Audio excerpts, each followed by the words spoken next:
Big 12 today with Ari and James, Monday through Friday, 8 to 11 Eastern Time. Your home for all things Big 12. And away we go on a Tuesday. Happiness is a choice. Thank you for choosing us. The NBA draft is tonight. James Westling, Ari Tepkin, Big 12 Radio. It's Big 12 Today, heard exclusively on TuneIn and watched on Big 12 Studios. We are presented by Modelo. Yesterday, we visited with Kelvin Sampson. You can hear that interview later on in today's show. You're not going to miss our 20-minute conversation with the great Kelvin Sampson. Plus, Kevin Young, BYU head basketball coach, joins us as well as we talk through who could be the number one overall pick. And it's looking more and more, James, like it's going to be AJ DeBonsa, the BYU forward guard, as the number one overall pick in tonight's NBA draft. Yeah, man, it's draft night. And you and I were just talking here before we popped on the air. Kevin O'Connor from Yahoo Sports has Darren Peterson going number 3. So that would mean the Jazz would bypass him and take Cameron Boozer, and Peterson would end up in Memphis. And Peterson's camp has been somewhat outspoken about him not really wanting to play for the Jazz, but the Jazz took a guy last year that also didn't want to play for them. I don't know that anybody's thirsting to play for the Jazz, except for A.J. DeBonsa because he's so familiar with that franchise and that area. But last year, Ace Bailey didn't want to play for the Jazz. They didn't care. He was the best player on the board, and they took him. I'm also fascinated by what your Bulls are going to do at pick 4, because this trade that just broke during the overnight hours, the Bulls picked up a player that's very, I would say he's pretty similar to the way Wilson plays, at least in terms of stature and stats. Nick Claxton is probably more of a true 4 or 5, whereas Wilson is more versatile. But it just makes me wonder, are the Bulls going to shake up the draft at number 4 and take like Mikel Brown or Darius Acuff? So, man, I can't wait. We have a pretty good sense of what's going to happen at number 1, but then after that, it's wheels off. Well, and even then, certainly the reporting could be wrong here. I mean, the latest on it is all prediction markets have AJ DeBonsa at roughly 80%. That's Polymarket and Kalshi. And the overwhelming majority of these public mocks still have DeBonsa going number 1. Now, Shams Charania reported that the Wizards are still deciding between DeBonsa and Peterson. We've heard throughout this process, and even speaking with Fran Fraschilla, whose son is, an assistant coach for the Wizards, that they've been extremely tight-lipped on this. But look, the Wizards did agree to a 4-year, $212 million contract extension with Trae Young after trading for him last season from Atlanta. And with Darren Peterson hoping long term to be more of a point guard, you wonder if that indicates more and more that the Wizards are going to go with DeBonsa. Either way, it feels like the top 4 are pretty established in terms of DeBonsa, Peterson, Boozer, and Wilson. But you're right. I mean, it could be a different order than we expect. And maybe the wild card here is the fact that, Carlos Boozer is a part of the front office for the Utah Jazz. So could that impact, Utah's want to take Boozer second with DeBonsa off the board potentially? Yeah, and I think like there's 3 can't miss prospects in this draft. Only Caleb three? Wilson, like absolutely cannot miss. Like they're the floor for those 3, I would say, long-term NBA All-Stars. After that, like I heard some stuff yesterday about Caleb Wilson. I was talking with a guy that called games in the ACC, and he said the thing with Wilson is kind of like Peterson, and we were kind of comparing the two, is that there are a lot of questions about Caleb Wilson and his camp and his effort and how much does he actually enjoy playing basketball versus Peterson, who we know is a hooper, but his camp is a little more, I would say, distracting at times. Nobody's questioning, like, does he love the game like they are Caleb Wilson? But then, like, at number 5, there's a billion different options. Anybody could go. But even at 80%, like 80% DeBonsa going number 1 overall, That still feels really low in comparison to other drafts when you're less than 24 hours from Mm. that first overall pick. Like usually we have a really good sense of who's going to go number one. This year is the outlier compared to just what's happened over the years. Well, and certainly an outlier from a standpoint of heading into the season. It felt like it was Peterson to one, DeBonsa two, and now it's flipped. We heard that Darren Peterson. It was reported a couple of weeks ago that Peterson did not work out, would not work out for Utah, would only work out for Washington. But according to reports, Peterson did meet with the Jazz, did not work out for them. But it's interesting because here's what AJ DeBonsa said about working out for teams ahead of the draft. How many teams you worked out for? I don't work out for none. I just visited the cities. Excuse me? That's tough right there. Just visit the city? Mm-hmm. Take me to the facility. They take me to, dinner, talk. I'm going to work out. That's the off the court stuff. Yeah, they know what I can do. That's the off the court stuff people don't see. Yeah, and I think like the pre-draft workout thing is one of the more overrated pieces in this in terms of just the NFL and NBA draft. A lot of times, and we've talked a lot about this, James, but a lot of times like teams will work a guy out if they've got certain question marks. But for the most part, the eye in the sky does not lie. And that's what they're going off of when it comes to, evaluating performance, physical performances for players. So I think the Peterson storyline of not only working out for Washington was sort of overdone from the standpoint of even, DeBonsa didn't quote unquote work out for either of those teams either.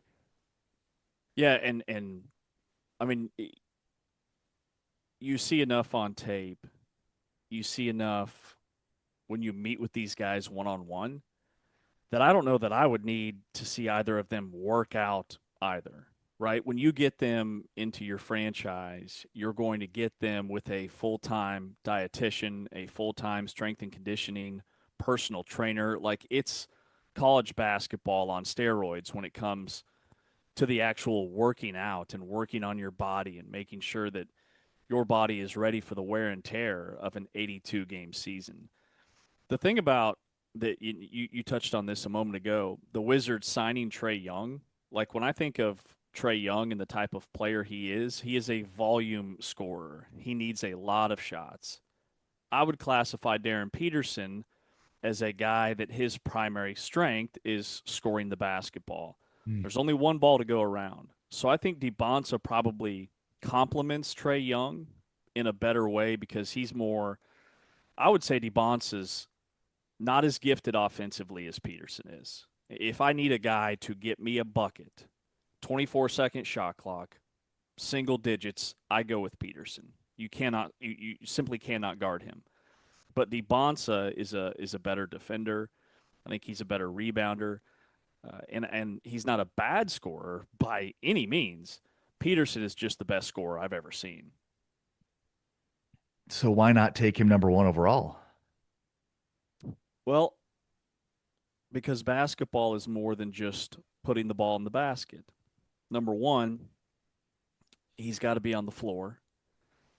Number two, where is he at defensively? And then number three, if you just, what was the contract that they just signed for Trae Young? I know it was just in $12 million over 4 years. 212. A modest 4-year pact.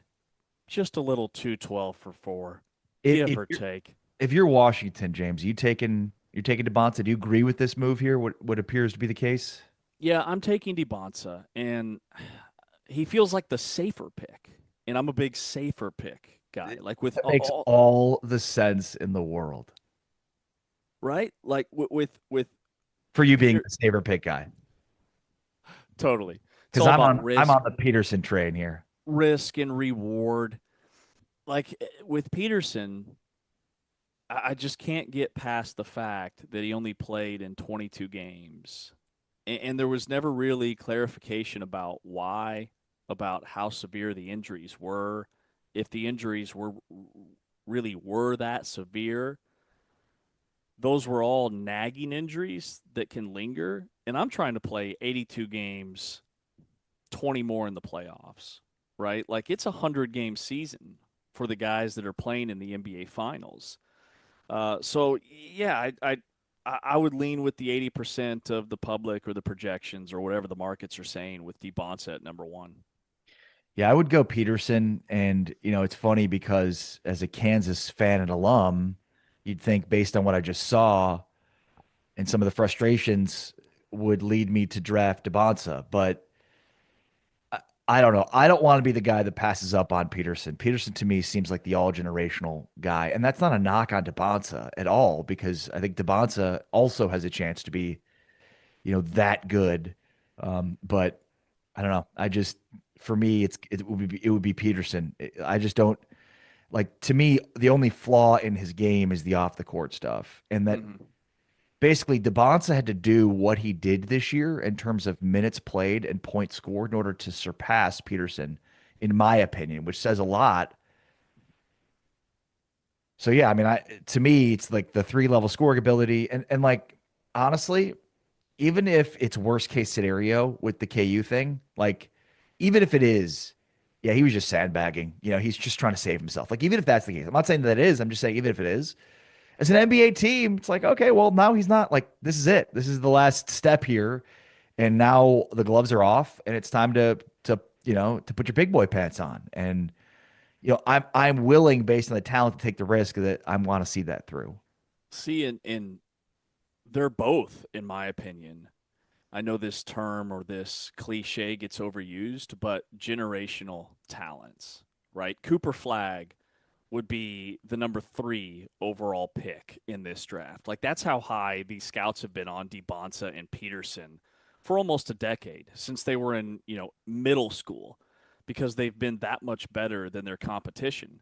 And so if it was any other draft, absolutely it's Peterson.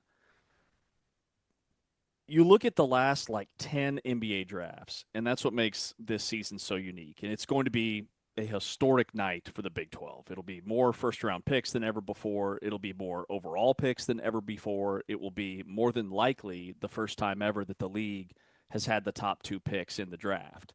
You look at 2024, it was the international prospect. You had Wemby in 2023. He's a can't miss. But 2022 was Paulo Banchero from Duke. You had Cade Cunningham in 21.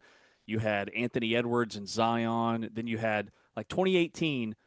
The NBA had a stretch, and this is where college basketball was really kind of crumbling, where the number 1 overall pick was DeAndre Ayton, Markelle Fultz, Ben Simmons, Karl Anthony Towns, Anthony Bennett.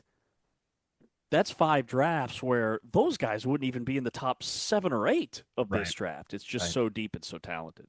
No, you're right. It's a great point. And the Big 12 is going to have 8, 9, 10 first-round picks. Hear their name called tonight, all the way down to Koa Pete and Joshua Jefferson, and then guys that used to play in the Big 12. Jaden Quaintance is in this draft. He could be a first-round pick. Henry Vasar is another one. So Zuby Ejiofor, another one, former Kansas player, St. John's. Baba Miller, will he find himself in the first round? Richie Saunders is another one. Manuel Sharp. It's going to be very, very interesting to see how this thing goes tonight. Yesterday, the big news that we talked about late on the show was Dusty May officially leaving Michigan and hired by the Dallas Mavericks. You wonder what this does to the Mavericks draft plans. But here is what Matt Norlander of CBS said is the reason why Dusty May left Michigan. Spoke to a source close to Dusty May just a short while ago, and it is the college environment that is pushing him to this decision. It's not an easy one. It's an extremely difficult one. He met with Dallas on Saturday when they made their final pitch and essentially offered him the job. He took all day Sunday to make that decision, decided late last night that, yes, indeed, it would be the case that he is going to take the Dallas job. He has not signed a contract at this point, I am told, but those things will get ironed out in the coming days. But ultimately, the state of college sports and where things are with a lack of guardrails and a lack of really true firm infrastructure is a major catalyst, in addition to the obvious.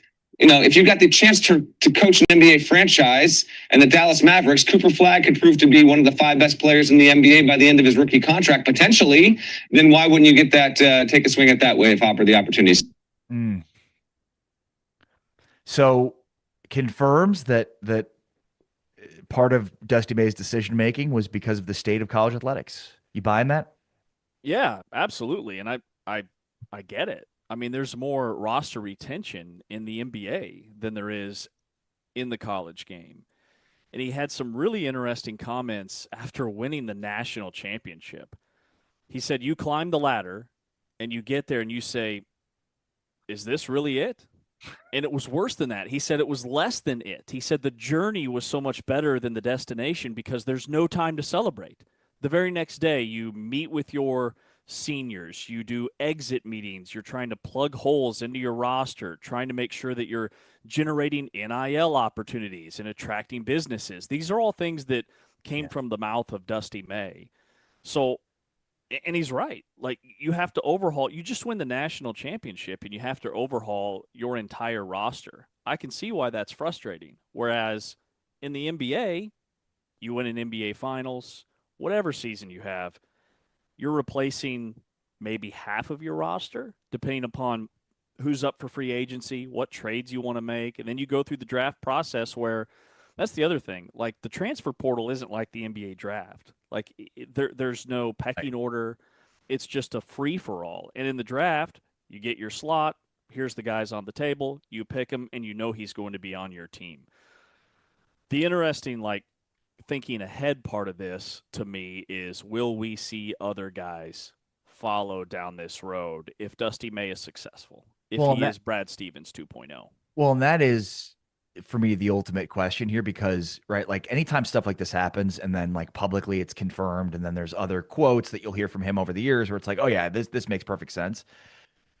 The next question is always going to be, you know, does this lead to a trend? And look, I think, like, there's always factors for all coaches for why they make decisions that are individual to those coaches. But yeah, I mean, like, there just is not a track record here of a ton of success.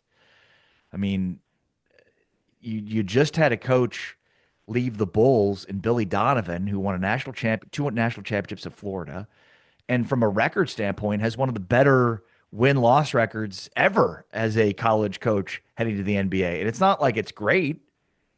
So, I mean, you have to wonder, right? Like, you think about Rick Pitino and John Calipari and John Beilein. I mean, there's clearly a history here of Michigan coaches leaving to take NBA jobs, but there's also not a history here that suggests that it's the right move, or more importantly, that it's a move that has historically been successful.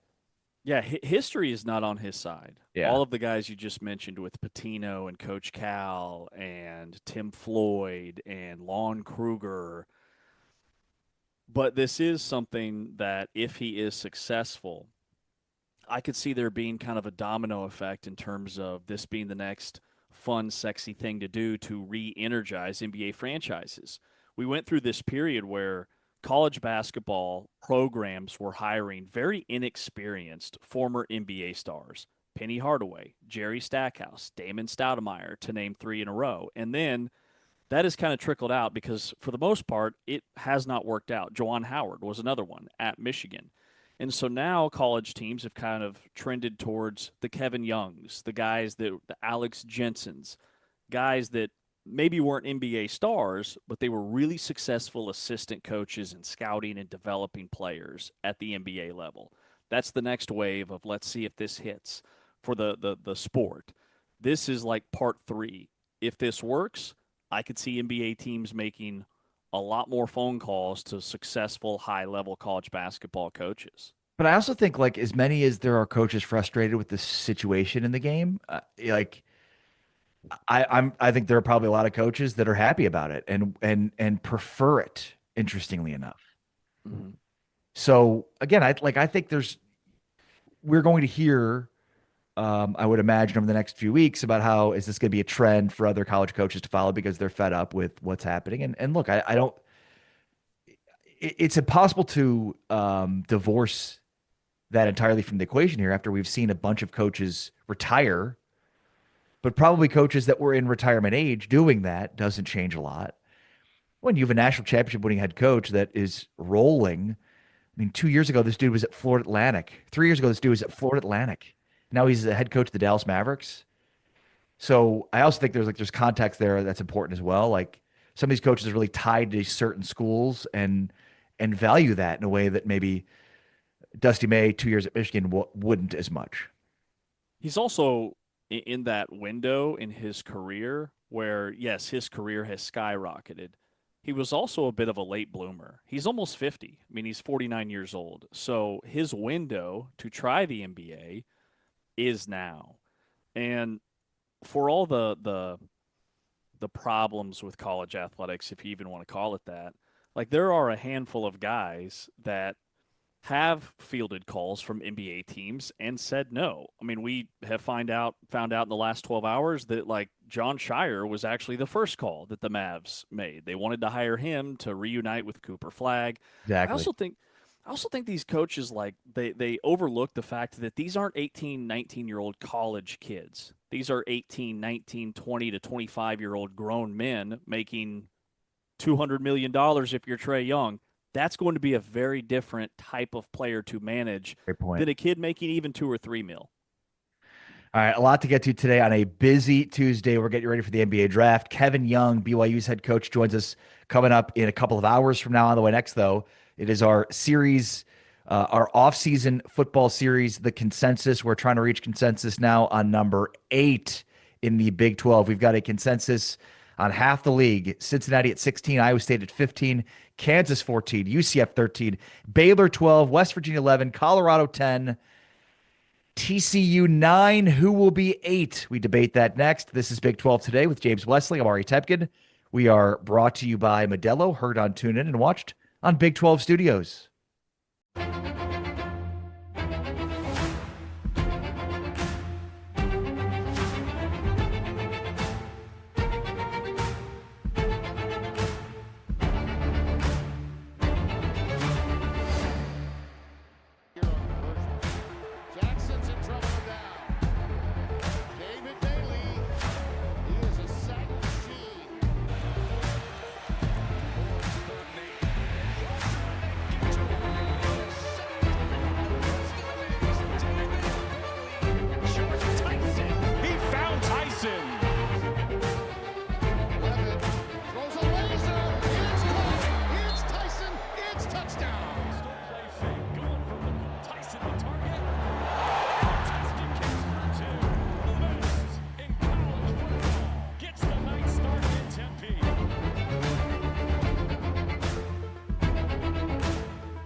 Big 12 Radio, Big 12 Today, presented by Modelo, heard on TuneIn and watched on Big 12 Studios. The NBA draft is tonight, but our college football offseason discussion continues. We're just a few weeks away from Big 12 Media Days in Frisco, and in the lead up to that, we're doing the consensus.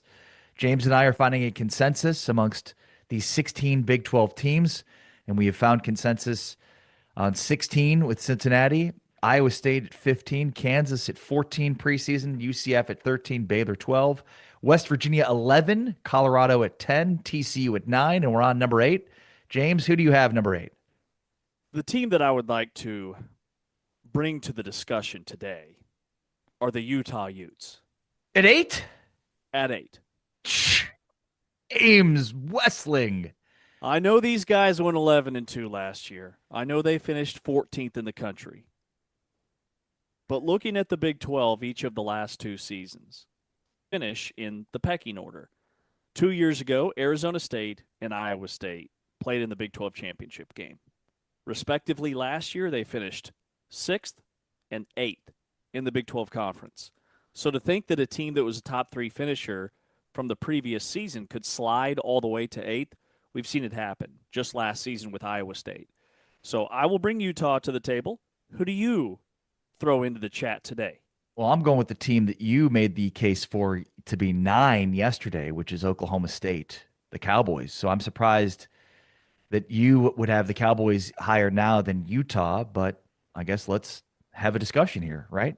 In my preseason poll, I did have Utah a little higher than Oklahoma State, but it is wild and speaks to the competitive balance, right? That we're comparing a team that finished 3rd and a team that finished dead last in the Big 12 from the previous season for the exact same spot. Yeah, very unique circumstances for sure. And on that front, Oklahoma State was real bad last year, 1-11.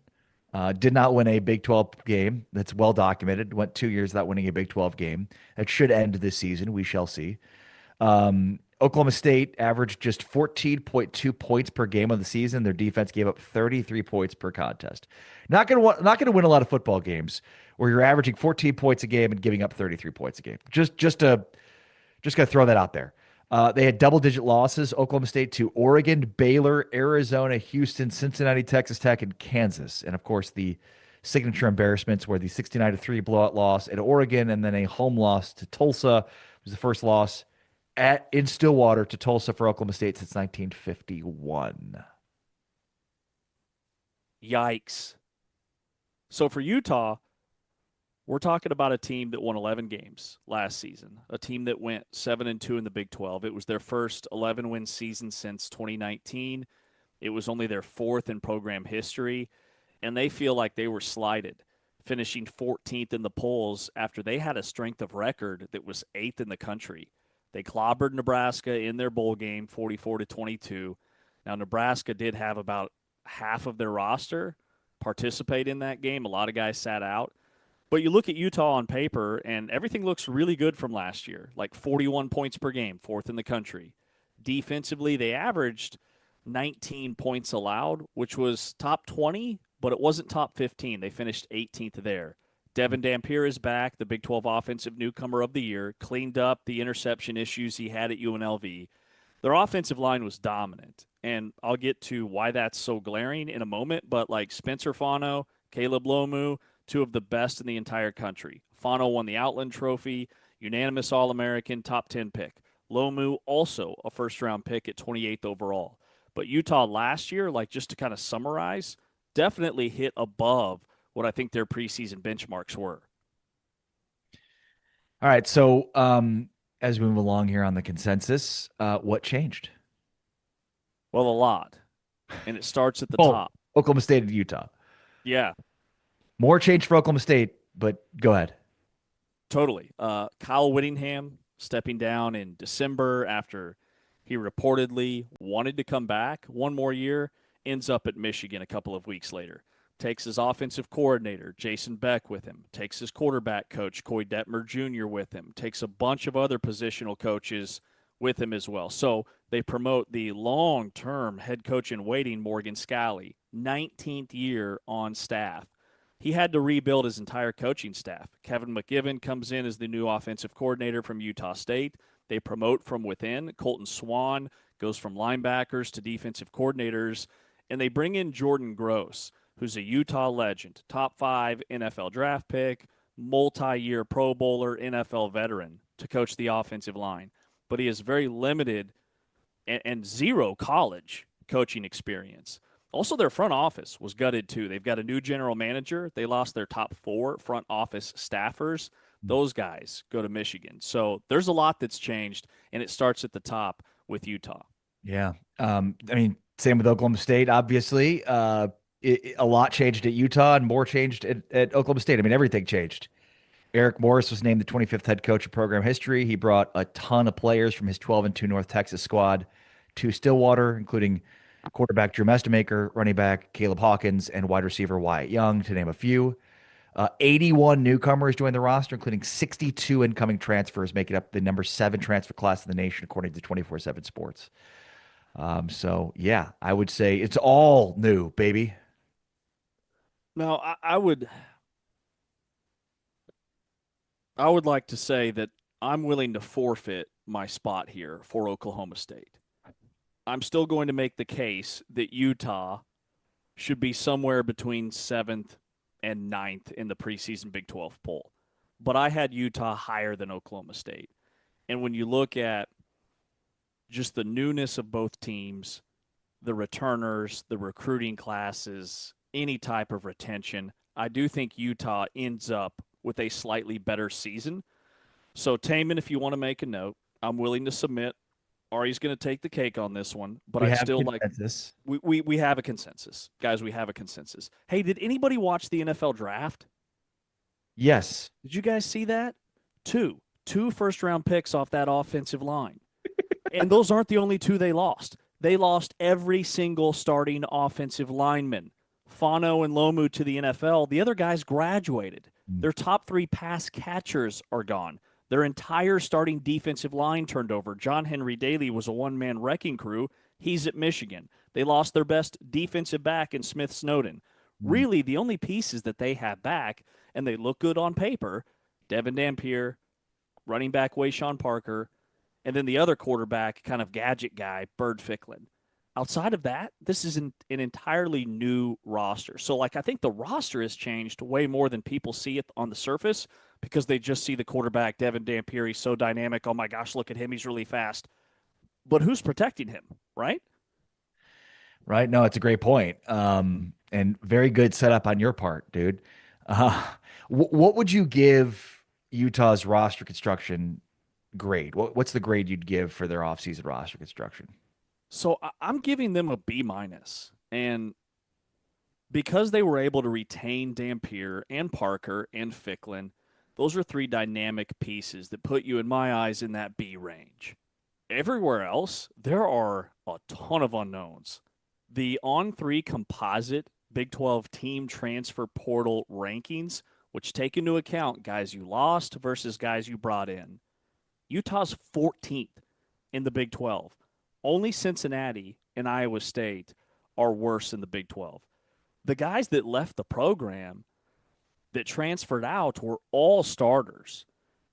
And they didn't really hit when it comes to the incoming transfers. They only brought in 16 guys. This isn't like in Oklahoma State where they brought in 17 all-league players from the American and a bunch of other guys that were very productive at power conference schools. For Utah, it's very much a next man up. And that next man up hasn't been on the field because they've been backing up all these stars that either transferred or are now in the NFL. Yeah. I'd give Oklahoma State a B+. What did you give Oklahoma State yesterday in their roster construction grade? I gave them a B+ as well. So I thought, yeah. Because, I mean, it's not just about the big 3 that we've talked a ton about this offseason with Mestemaker, Hawkins, and Wyatt Young. I mean, they've got 3 4-star transfers at wide receiver. Justin Bowick and Chris Barnes as well come in along with Young. I think, the North Texas transfers will be the big storyline here.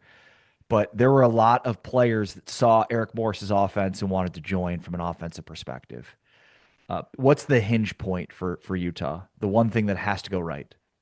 The offensive line doesn't have to be as dominant as You it don't was have to have two last year. first-round picks on it, you mean? You don't have to have 2 first-round picks that didn't allow a single sack in the entire regular season, and they were both on the field for almost 400 snaps.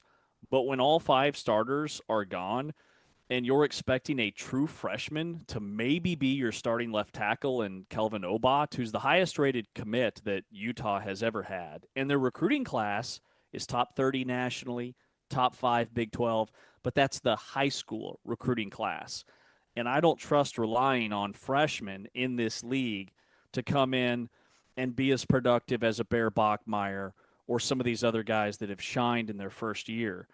But if that new line can't protect Devin Dampier, all of a sudden it changes everything because that top 5 rushing offense isn't there. The decision making changes. You don't have time to go through your progressions, so I could see more interceptions from Devin Dampier. And remember, he still kind of has that raw athletic scrambling ability that got him in trouble at times at UNLV. Last year, everything was set up for him to succeed. He could almost be a game manager. And in some ways, that's what he was. This year, he has to be much more because there's going to be more on him because of how green that offensive line's going to be. Yeah. The hinge point for Oklahoma State is Skylar Cassidy's defense. Oklahoma State finished 4th nationally in total defense in 2021. Since then, they've been ranked 115th, 125th, 133rd, and 116th under 4 different defensive coordinators. So, I mean, Cassidy did it last year at North Texas, improving the defense by nearly 10 points per game at scoring 90 yards per game in total defense and more than 100 yards per game in passing defense. The question is whether or not they could take as big of a jump at the Big 12 level that they did at the American Athletic Conference level. Mm-hmm. Now, again, most of the known names in the portal are North Texas guys, but Cassidy also added proven pieces like UCLA linebacker Isaiah Chisholm and Liberty nickel Christian Bodnar. And the program targeted Power 4 level linemen to address both offensive and defensive lines. So, you know, I'm more confident, obviously, in the offense. I think the offense is going to be fine. I think we know what the offense is going to be. The question is Skylar Cassidy's defense and how much better can it be for him year one after being dreadful last year and obviously the last 4 years as we just identified. Mm-hmm. All right, what's the one thing? Yeah, the major red flag for me is on the defensive side of the football, the defensive line and a new defensive coordinator that's never called plays. They also have to replace their entire starting defensive line and 9 defensive starters or guys that at least started in games. Colton Swan is a first-time play caller. Their run defense, the final 2 games of last season, was much softer than it was the first 10. And a lot of that had to do with the fact that John Henry Daly got hurt. Logan Fano is now gone. He graduated. Those 2 guys alone combined for 16 sacks and 92 tackles off the edge. They're both out. They're both no longer with the team. So you've got the first time since 2015, we're talking about the first time in 11 years that somebody else is going to be calling the plays defensively. That's a major concern for me, is the defensive line and the entire unit on that side of the ball, considering all the snap counts and all the production that they lost. Well, and look, I mean, historically, you've been able to count on Utah's defense, you know, year over year, regardless of personnel. And that could remain the same with Morgan Scalley, but I mean, it's a new coach, right? So I think until we see it, like Utah has just been so good defensively under Kyle Whittingham that it didn't really matter who their personnel were year over year. They always produced. And it feels like this year it's a major question mark. For Oklahoma State, it's the offensive line. They've got 2 guys penciled in as starters from North Texas, Braden Nelson at left tackle. You mentioned Tyler Mercer yesterday from Kansas. He's going to be penciled in as the center. Jacob Sexton at left guard from Oklahoma, and then Johnny Dixon at right guard from North Texas. Right tackle still up in the air. Ashton Lepo, 6'8", 320-pound Michigan State transfer, started 14 games over his career, including 12 at right tackle and 24, but got hurt in 25, and so his season was shortened. And then Joseph Hansen, as a transfer from Coastal, is also in the competition, but they didn't figure out who would start at right tackle during spring camp. And James, another North Texas transfer could factor in here because we saw him, Desmond McGee, move to left tackle, which allowed Seaton to move from right guard to right tackle. Or Sexton, excuse me. So it'll be interesting to see kind of how that shakes out. But it looks like they've got at least 4 of their 5 starters nailed in. And like for me, it's the one question mark along their offense, their offensive line. For them to be successful on offense, they obviously need to be really good along their offensive line. All right. What's the case for moving them up? What's the case for keeping them at 8? You already said you're conceding Oklahoma State at 8. So what's the case for Utah being higher, and what's the case for them being 8?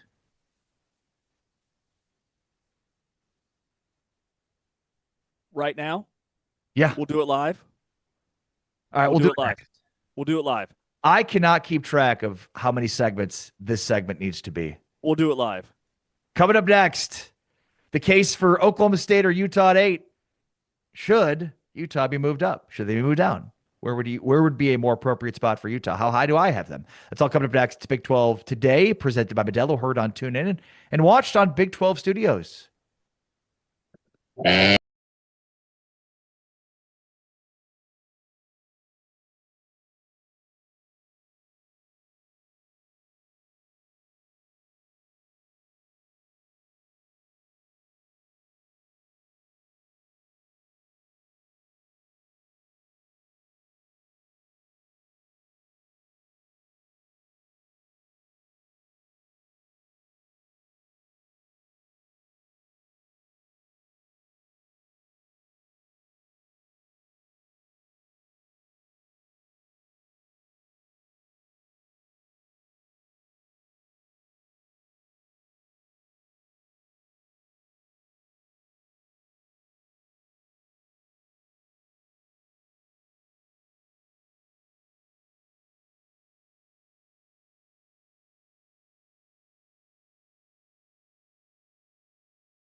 Touchdown, Utah.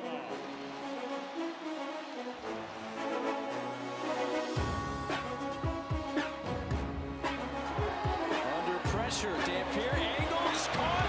Did he get a foot down? He did. Touchdown. That's Dallin Bentley, the tight end.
Today with Ari and James.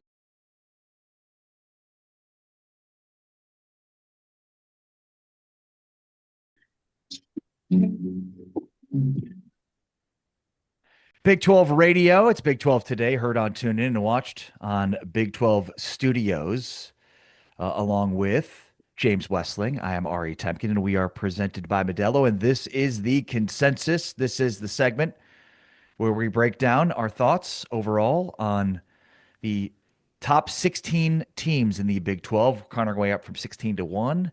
James had his opinions on where each team should fall in the poll. I had mine, and now we're coming together to reach a consensus here. And we're on number 8, where I have Oklahoma State, and James has Utah, although James has already conceded that the consensus is Oklahoma State here at 8. James is still making the admirable case here for Utah as maybe being one of the more overrated preseason teams. So put your money where your mouth is, James. What's the case for moving them up or keeping them?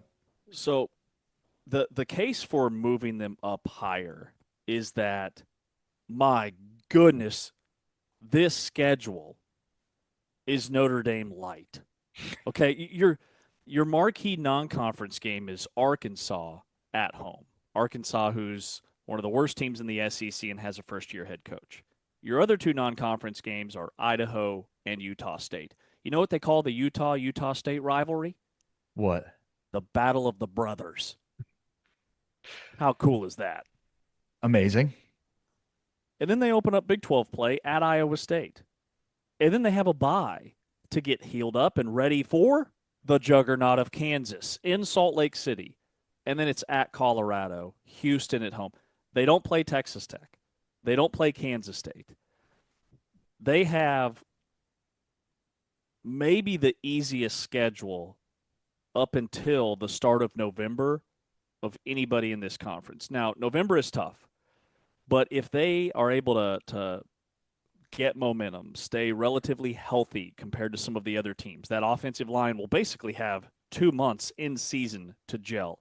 I could see a scenario where Utah is right back towards the top of the conference. Like, I'm struggling to find losses, even if they play their C or their B- game until November 7th when they play BYU. Like, that's their headliner. Outside of that, man, they have got a cupcake schedule. And I'm not knocking how they schedule. Like, we didn't know Arkansas was going to suck. The Big 12 is just kind of a crapshoot with the Matrix. But this schedule is light. Yeah. So what's the case for keeping them at 8? Well, my case for keeping them at 8 would just be all the guys that they lost. There are some statistical things that last season, like, they weren't one of the more explosive offenses in the Big 12. They were bottom half in the Big 12 in explosive plays. But they led the league in yards per carry, over 6 per tote. They led the league in rushing yards per game. They led the league in rushing touchdowns. They led the league in raw offensive yards and first downs and third down conversion rate. All of that stuff is a byproduct of a dominant offensive line that keeps you on schedule and gets you into third and shorts. If they don't have the first and second down rushing success, that offense looks completely different. And remember, they've had good defenses. You noted earlier that every year under Kyle Whittingham, they're dominant defensively. Totally agree. 2 years ago, they had a dominant defense, and they won 2 games in the Big 12 and went 5-7 overall because they had a light non-conference schedule. So, to me, the defense isn't the thing. It's, can this offense come even close to being as explosive and as productive as it was last season? Yeah. I mean, Oklahoma State is such a wild card. They may be the biggest wild card of this entire season for the Big 12. Because, there's a lot of optimism coming out of 2 straight seasons without winning a Big 12 game at the end of the Gundy era. But the optimism surrounds Eric Morris, his offensive output, and the players he's bringing with him. Bill Connolly's ESPN SP Plus has Oklahoma State 38th nationally. They also have a 21.7 adjusted points per game. It's the largest improvement in the country single season. No surprises there. So 38th nationally, I think, would put them right there, 8th in the Big 12. And I think, like, they're clearly behind, Texas Tech and BYU. I think you could make the case Utah, K-State, Arizona, TCU, Houston, among some of the others, or Arizona State, not TCU, excuse me, among some of the others that they should be, behind. But again, this is, I think, one of the tougher spots because Oklahoma State, like, feel like the variance is very high here. Like the ceiling to me is, 4 or 5 wins if their offensive line doesn't gel and can't block people, and if their defense is bad. But I think like their ceiling is, I don't think 9, 10 wins and playing in Arlington is that out of the question. I don't expect it, but I also wouldn't be shocked. Completely agree. There's no team in the league with more variance than Oklahoma State. And I had the same thought yesterday. They have a challenging schedule. They've got Oregon in the non-conference. They've got more Big 12 road games than they do home games. So you can see a scenario where – and that, by the way, those road games include Houston, K-State, and Arizona State. And then Iowa State's always a tough road game, and so is West Virginia as well. Yeah, and the other thing that often gets overlooked during the offseason where optimism is mandatory from our friends at Modelo is the injury aspect of it. All those teams you just rattled off on Oklahoma State's schedule are incredibly physical, punishing type of offenses and defenses. Oregon, Kansas State, Houston, Arizona State. All of those teams are super physical. We're assuming Oklahoma State is fully healthy. I don't know that I see the depth with Oklahoma State as I do with some of the other programs. Like maybe Oklahoma State has better ones than some of these teams we've discussed, but do they have better twos? That's a huge storyline for me with Oklahoma State. Now, with Utah, so the cracks that I see with Utah, I talked about the offensive and defensive line. But last season, there were some key areas where Utah wasn't as good as I think people thought. They were the 3rd worst rushing defense in the Big 12, 14th. They gave up over 181 yards per game and almost 5 yards per carry. That's been a point of pride, to your point, under Kyle Whittingham. But last year, they couldn't stop the run. They were 10th in the Big 12 in total defense. Now, they were top 20 in scoring defense, but they still gave up a lot of yards and a lot of yards on the ground, but they led the league in interceptions. Like, that's what flipped the field in games. So that rushing defense is a major concern to me, especially losing your entire front four. All right, well, you already conceded the consensus here is Oklahoma State, so let's lock in Oklahoma State at 8. Will you make the case for Utah again tomorrow? I can. Yeah, I can Number do 7? Utah at number 7. Yeah, because I've got a different team at number 7. I've got Utah considerably higher than you do. Okay. Here's where did you put Utah in your poll? 8th. I had them 8. You had them 8. I remember okay. right. Mm-hmm. Wow. Okay. And I had a team 7th that we have already discussed and locked in. TCU. I believe so. Okay. Yes, TCU. All right. So on tomorrow's consensus, we'll see if we can lock in either Utah at 7 or the mystery team that I have at 7, which we'll get to tomorrow. The NBA draft is tonight, 7 o'clock Central, 8 o'clock Eastern time. Brian Thornton, the VP of men's basketball for the Big 12, joins us next to talk through what could be a historic night for the Big 12. This is Big 12 Today, presented by Modelo, heard on TuneIn and watched on Big 12 Studios. Rebound volley to RC Krause. 5 seconds left. Knocked away. It's Anderson. It's a 3. And it goes! Righteous! How about that for an exclamation? Number 4. That's a 3-point shot, but they may start making 4-point shots for him if he keeps doing that, Chris.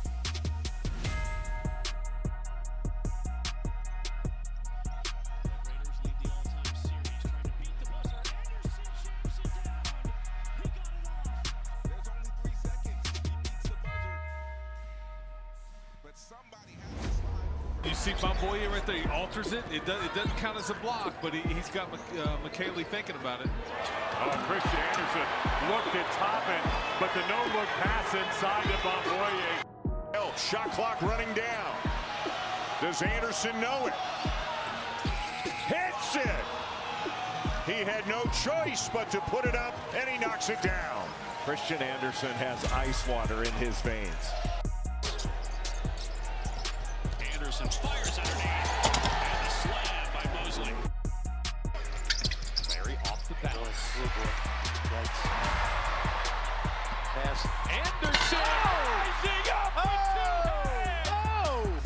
Christian Anderson getting up plus the foul.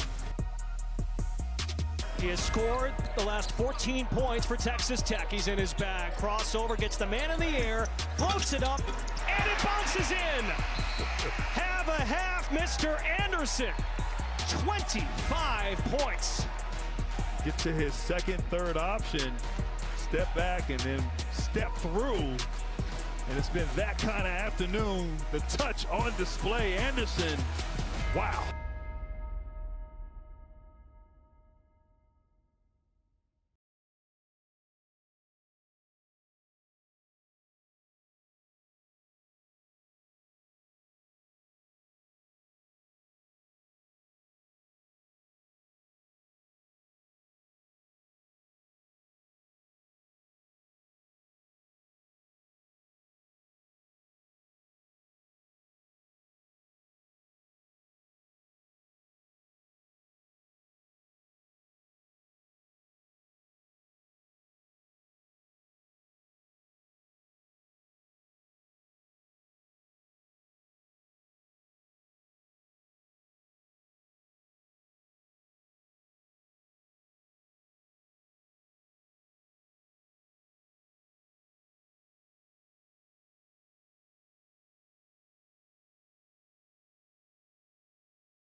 Brian Thornton, the VP of men's basketball. Brian, how are you? I'm doing fantastic. Good to see you guys.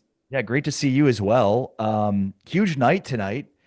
You know, this has been a highly anticipated evening, really for quite some time now for the Big 12, because it's no secret that both DeBonsa and Peterson have been linked to the top 2 picks for quite some time now, at least for the last year. So, you know, how does it feel to officially have the day here? Oh, it's exciting. You know, it's been something that we've been looking forward to, honestly, for over a year. You know, it's not just AJ and Darren. It's, you know, the list of other guys that we have that are going to be potentially first or second round draft picks. Like, this should be a really historic night for the Big 12. So the league is looking to have the first 2 overall picks for the first time in conference history. The current record for the Big 12 is 10 overall selections in the entire draft, both rounds. Both of those things should happen over the next couple of days. Who are some of the guys that are mid to late first round that you guys are really excited about to hear their name called? The one guy who really comes to mind for me is Cameron Carr. And, he's a guy that was at Tennessee a year ago, scored like 48 points in his time at Tennessee. He comes to Baylor, and in his first 2 games at Baylor, he eclipses that 48-point total. And, it wasn't like he just started hot and didn't, really keep it going. He was consistent all year long. He was, really a really bright spot for Baylor this year. And then he's a guy that I got to know over the course of the year, and just like a really special and really neat kid. And so I'm really excited about his journey and his process. And then seeing what he did at the NBA Combine. I mean, he measured off the charts in terms of his size, his agility, his measurables, his shooting ability.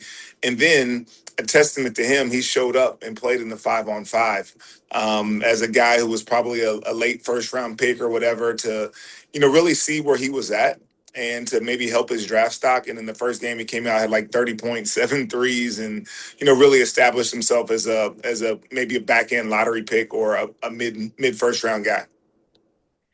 Brian, I'm curious for how you've observed NBA evaluators, and, how have they changed, or what are they looking for that maybe is different?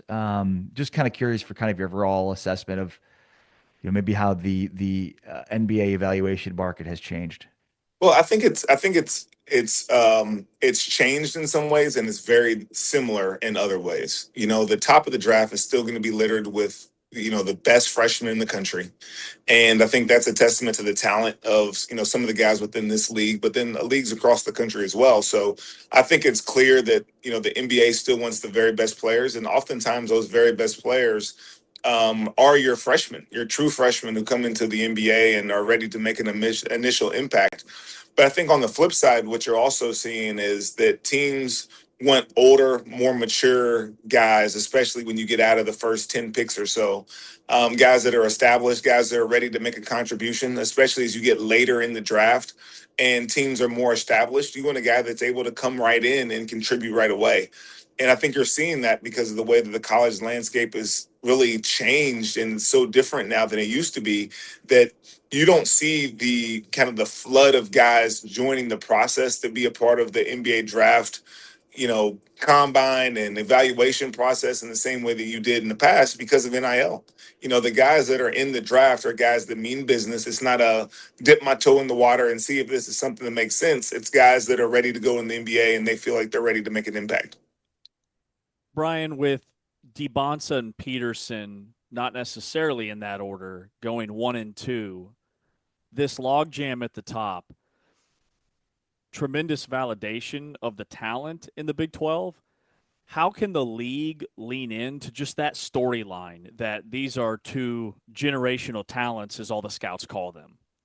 Yeah, that's something that we tried to do all year. AJ and Darren, and, maybe it didn't play out, from a rivalry standpoint the way that we would have wanted to. But it was certainly something that we were aware of and that we showcased. And, AJ had a dream season in many respects, minus the fact that his team didn't advance to the Final Four or have the postseason success maybe that they would have hoped. But, I think he led the country in scoring and was an All-American. And, I don't think he missed a game. He was just an everyday guy. And that part was really cool to see. I've gotten to know his family over the course of the year, and, great people. NBA circles talk about just kind of what a good job the family has done with him and his development, not just on the floor, but off. And then Darren he's a special talent. And, it was a little bit unfortunate that we didn't get to see him at his kind of full glory this year, just because of some injuries and things that, kind of transpired. But I think it's evident that the talent is there. The fact that, he played whatever it is, 19 games or whatever, and he's still considered, potentially the first pick in the draft, I think is a testament to who he is and what his upside is. Brian Thornton, the VP of men's basketball, joining us here on Big 12 Radio in advance of tonight's draft. Brian, what do you think of Dusty May leaving Michigan to go coach the Mavericks? It's honestly not that surprising, in many respects. I mean, I've gotten to know Dusty over the course of the years, and, Dusty is a basketball coach, and Dusty is a guy who, really wants to focus on that part of his craft. And I think that when you're in the world that we're in right now, and there's so much kind of upheaval in terms of, what next year will look like or what the college athletics will look like in a few years, he probably just made a calculated choice to say, you know what, I can take this Brad Stevens, process, and I can go to the NBA. I can coach basketball. That can be my primary focus. I got a team of, player personnel people that can focus on, selecting the groceries. And, I just have to be the maestro. I just have to be the chef. And that's something that I really, really enjoy. And so I certainly understand why he did it. I think college athletics or college basketball will be different without having a guy like Dusty May, because he was certainly one of the good guys. But at the end of the day, I think they went ahead and retained Mike Boynton, who has, a ton of experience. But I think that also is an example of what's going on in college athletics right now as well. Mike Boynton is a very, very good coach, has had success at many levels, but in the past, he might not have gotten an opportunity to be the head coach at Michigan. But right now, Michigan probably has $20+ million invested in their roster, and they could not afford to start a coaching process right now, or a coaching search process right now, and risk losing a bunch of those guys. And they still may lose a few of those guys because they have the ability to transfer based on the NCAA policies. So, Mike's going to get an opportunity to be the head coach at Michigan, in part because of the world that we're in. Well, and Mike Boynton is one of the good guys as well. He's just an incredible person. And his tenure at Oklahoma State, that was like the birth of NIL. It was very different than what he's walking into now. And he gets a ton of credit for turning around that Michigan defense. So that's a really cool storyline. But was there also almost like a sigh of relief that, okay, Michigan's going to promote from within? There's not an there's not going to be a domino effect. We don't have to worry about any of our Big 12 coaches.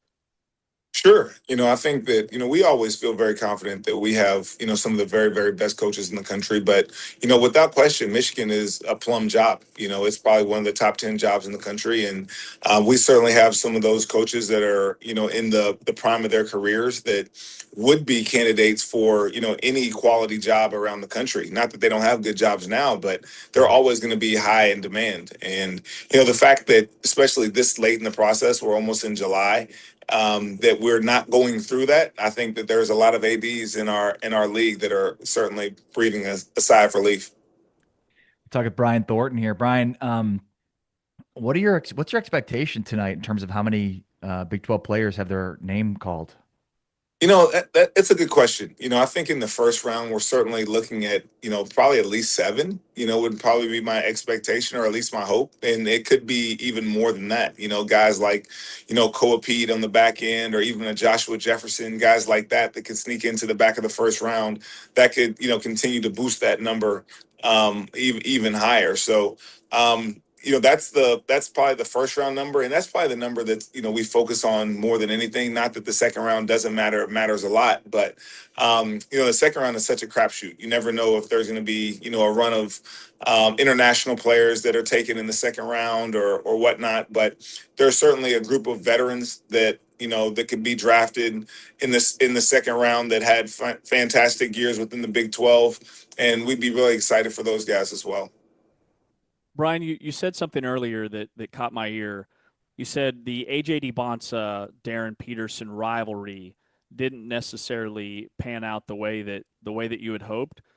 What did you mean by that, and what were you kind of hoping to see that maybe didn't transpire?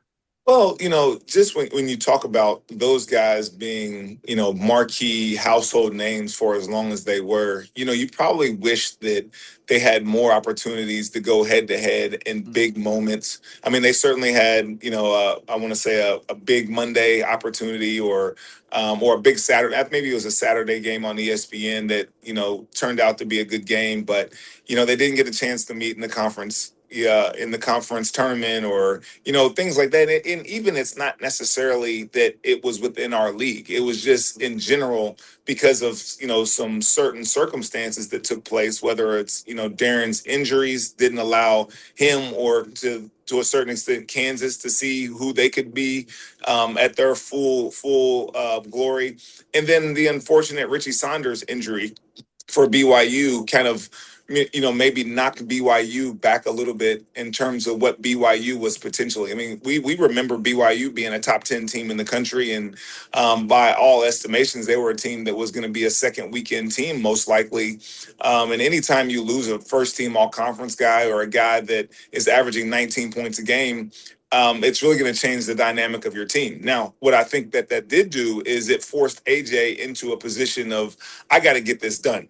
And I think that in some ways, maybe AJ became AJ to a higher standpoint. And, he was playing 38, 40 minutes a game and he was putting the team on his back to a certain extent, but it didn't maybe allow the team to have the type of success nationally that they probably would have had if they would have had Richie Saunders for the whole year. Yeah, great point. Are we talking a year from now about Tyron Stokes as the number 1 overall pick, Branch, some of these other guys, the Big 12? I mean, the Big 12 just recycling top-level talent here.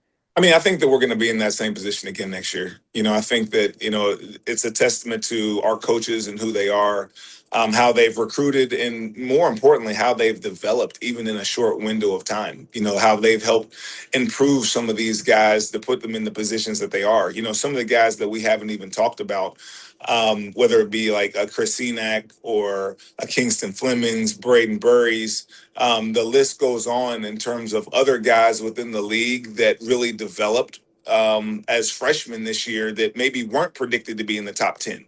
And now you look at some of those guys and they're going to be millionaires and they're going to be top 10 draft picks potentially. And I think that just shows that not only are our coaches doing a great job from a recruiting standpoint, but they're also doing a great job of people and player development. Brian, is the VP of men's basketball, I know that, the league is considering going back to a 20-game league schedule. Just curious, what are some of kind of the pros and cons that you evaluate on both sides as you talk to all the coaches and administrators and weigh what that would mean for the league? Well, I think that the difference between 18 and 20 games, it's 2 games, but those 2 games are big. And, when you think about some of the reasons why we would consider that, that come to my mind would be, one, the way people build their schedules is very different than it used to be. There's a lot less home and home matchups. Especially against, high-level opponents than there used to be. And understandably so. The market has forced schools to go out and find money and to play neutral site games against opponents where they have the ability to monetize those games through a promoter or whatever the case may be. And what that has done is that has taken some of those quality games off campuses and in turn outside of, conference-controlled inventory. And, adding some of these games on the back end from a conference standpoint does provide more inventory. And, one of the things that we're constantly focused on here in the Big 12 is, how do we continue to build our brand? How do we continue to prepare ourselves for our 2030 opportunity from a media rights standpoint? And, how do we continue to create value? The other part that it does, it allows you to go from 3 2-plays to 5 2-plays. In terms of teams that you're playing crossover matchups with during the course of the conference season. And that does create a little bit more versatility and a little bit more diversity in the schedule.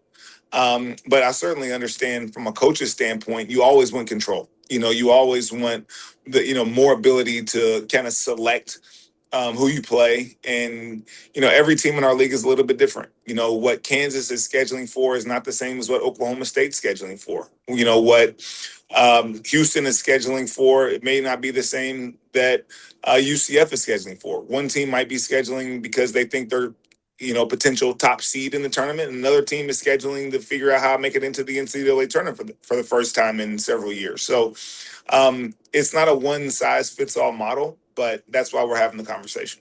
Yeah, great stuff. As always, it's always fun to catch up with Brian Thornton, VP of men's basketball, on what should be a historic night for the Big 12. Enjoy the night, Brian, and we'll talk to you again soon, bud. Thank you. All right, thanks. See you guys. Thanks, Brian Thornton joining us here, doing great work, VP of men's basketball for the Big 12. Big 12 expected to have the top 2 picks, could have as many as 5 top 10 picks. Is that right?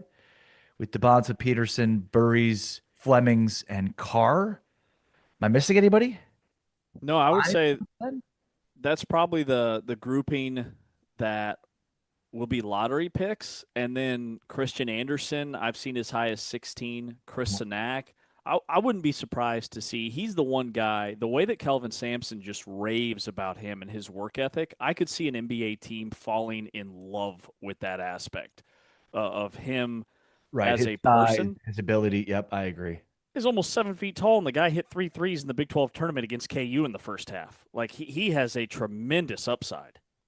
That's James Westling. I'm Ari Tepkin. This is Big 12 Today on Big 12 Radio. Has Congress taken aim at the SEC and the Big 10? We discuss next. This is Big 12 Today. It's at 5 for Houston, down to 2. Sharp with 1. He's looking for a foul, and he still hit it. Emmanuel Sharp, an exclamation point. Man is a tough shot taker, tough shot maker.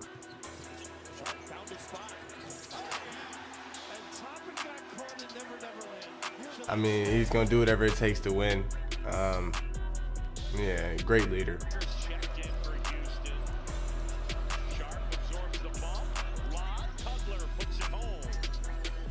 My shooting, a lot of attacking the rim, playing on the ball. My defense too. My defense, I like to improve my defense, but mainly all areas of my game.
Big 12 Radio, Big 12 Today, heard on TuneIn, watched on Big 12 Studios. Kevin Young, BYU's men's basketball coach, joins us right now, or joins us, I should say, in 15 minutes. You're not going to want to miss our conversation with Kevin Young, who may have the #1 overall pick in the upcoming NBA draft tonight at 7 o'clock Central, 8 o'clock Eastern.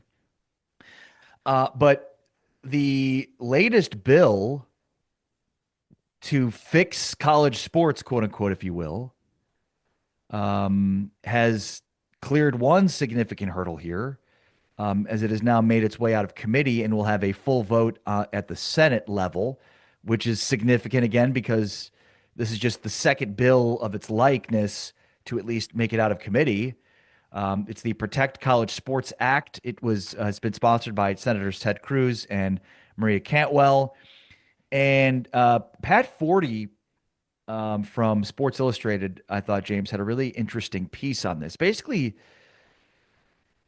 sort of pitting Congress and college sports against the Big Ten and the SEC. You basically have on one side, Congress and a large portion of Division I sort of taking aim around legislation aimed at sort of limiting or diminishing some of the overwhelming power the Big Ten and the SEC have. Is that fair to say, James? 100%. Very accurate. And the reason I love that we're highlighting this piece is to kind of watch this and play Monday morning quarterback. My #1 takeaway from all of this is that it feels like, to me, the narrative is flipping and shifting to the point where pieces like this from high-profile beat writers, we have Congress now, we have the conferences themselves, we have college football fans.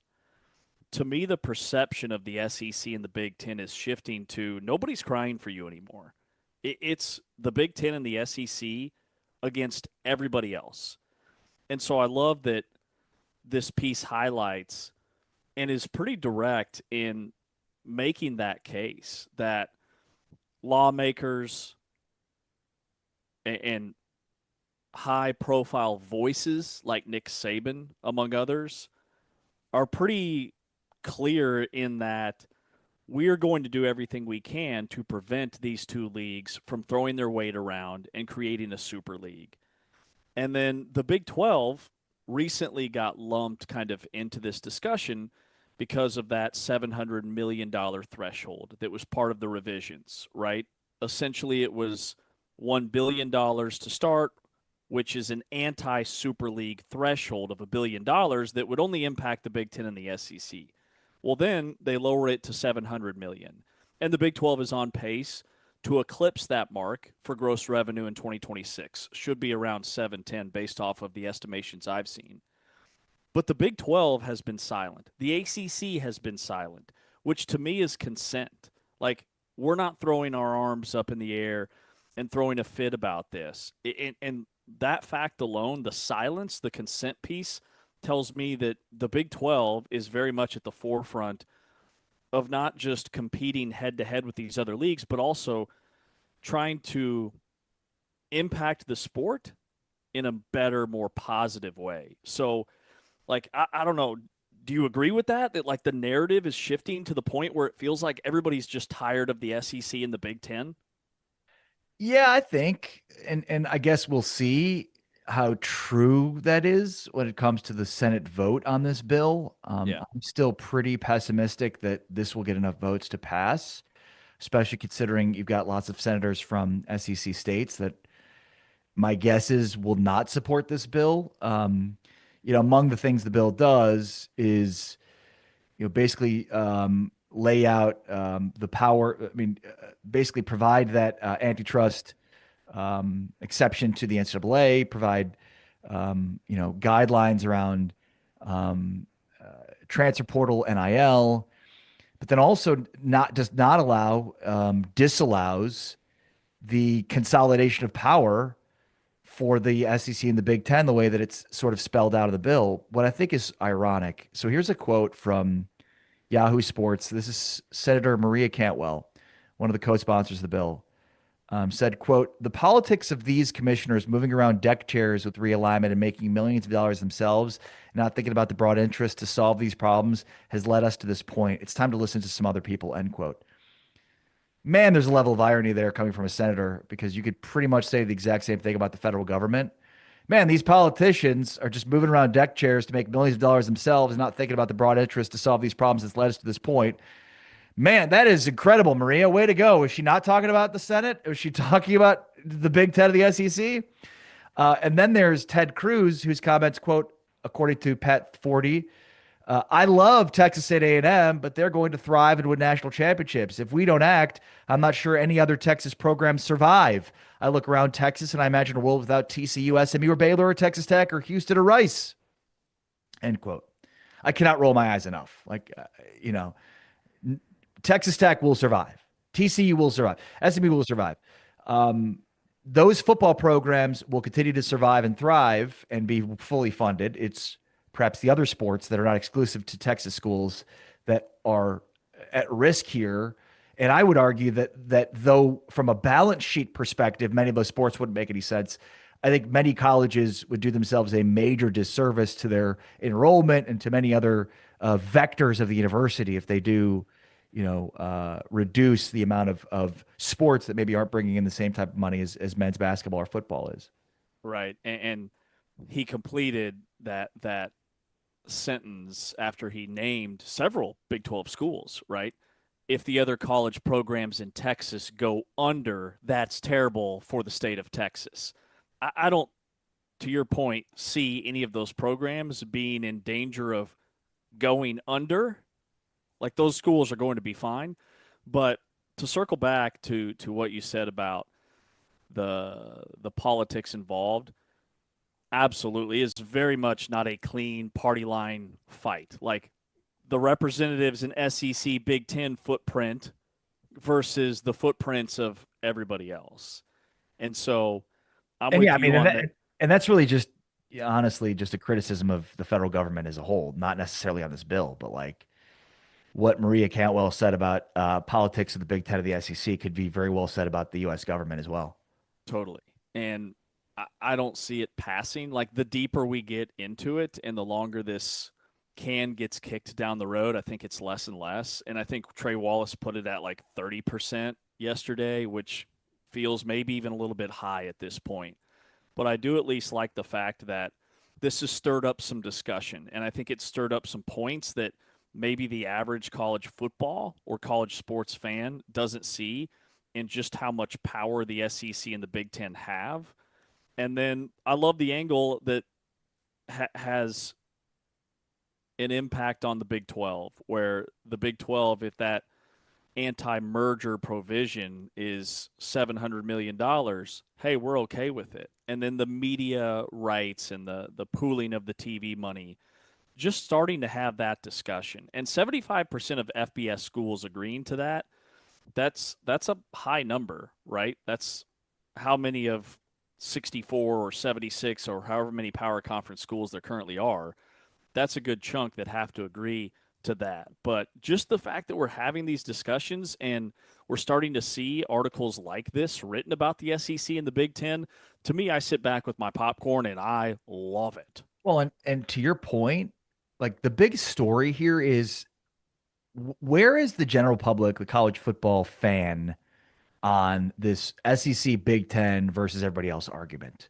And I think, initially from a Big 12 perspective, it's like, man, they've got all the power and nobody's going to check it. And the further we get down the road here, the more it looks like entities, people, fans want that power to be checked. The question is whether or not the fans within those confines feel the same way. But I think to your point, like, this is not just a cry falling on deaf ears here, that it feels like there's more and more momentum sort of against the, power grab of the SEC and the Big Ten, which obviously works well into the favor of the Big 12. On this front, by the way, the former Kansas pass rusher, Dean Miller, who agreed to transfer to UCF, is suing the NCAA for tortious interference and is seeking a temporary injunction order. This is the Diego Pavia rule. Dean Miller played at the JUCO level in 2021. He's arguing against the NCAA that season should not count. My guess is he'll get it, and Dean Miller will continue his college career with UCF.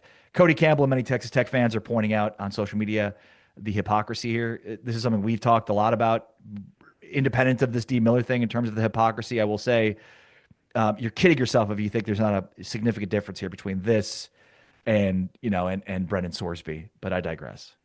Oh, it's not even close. It's totally different. We're talking about eligibility versus a gambling scandal. But the highlight to me is that now we're talking about guys that are making $300,000, which on a Power 4 conference team or roster is probably middle to upper third. It's not the elite, most talented guys that are like that. That's pretty par for the course. $300,000, and it leads to a lawsuit. Like, it's just one more, I can't believe this is happening in college athletics moment.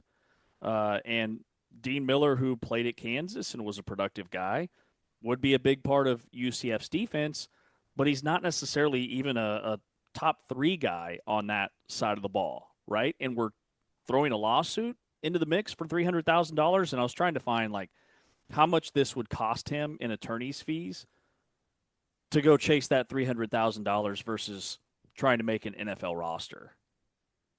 Well, my guess is that though that feels very far-fetched, and this is the reason he's approaching it this way, but it's a great point, right? Like, many of these guys are going through this exact arithmetic problem here. James Wesley, Ari Tepkin, Big 12 today. Kevin Young, BYU's basketball coach, joins us. It's AJ DeBonsa, the number 1 pick. We'll hear what Kevin Young has to say about that next. This is Big 12 Today, presented by Modelo, heard on TuneIn and watched on Big 12 Studios. A third chance for Iowa State, and Jefferson. Oh, there's a poster. Joshua Jefferson with the emphatic slam to cap off a great afternoon of hoops for the Cyclones basketball.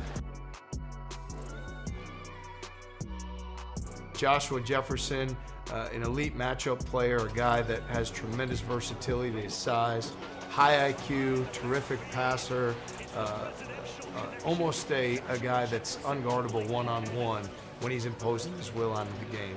Defensively, guards multiple positions, terrific rebounder, great intelligence in terms of defending other teams' actions.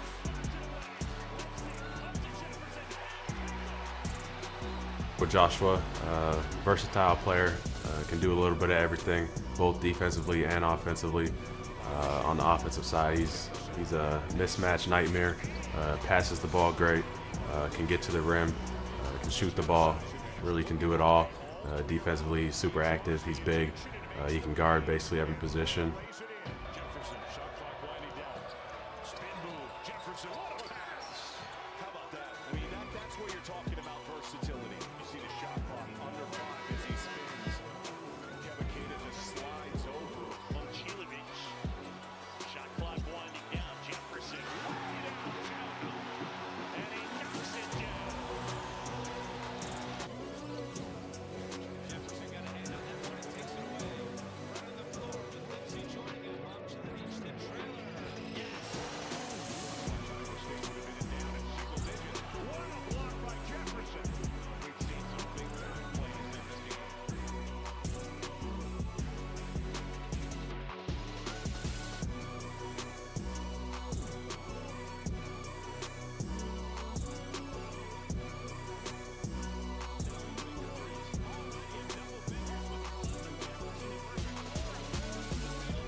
Along with James Westling, I'm Ari Temkin. It's Big 12 Today, presented by Modelo, heard on TuneIn and watched on Big 12 Studios. Kevin Young is BYU's basketball coach.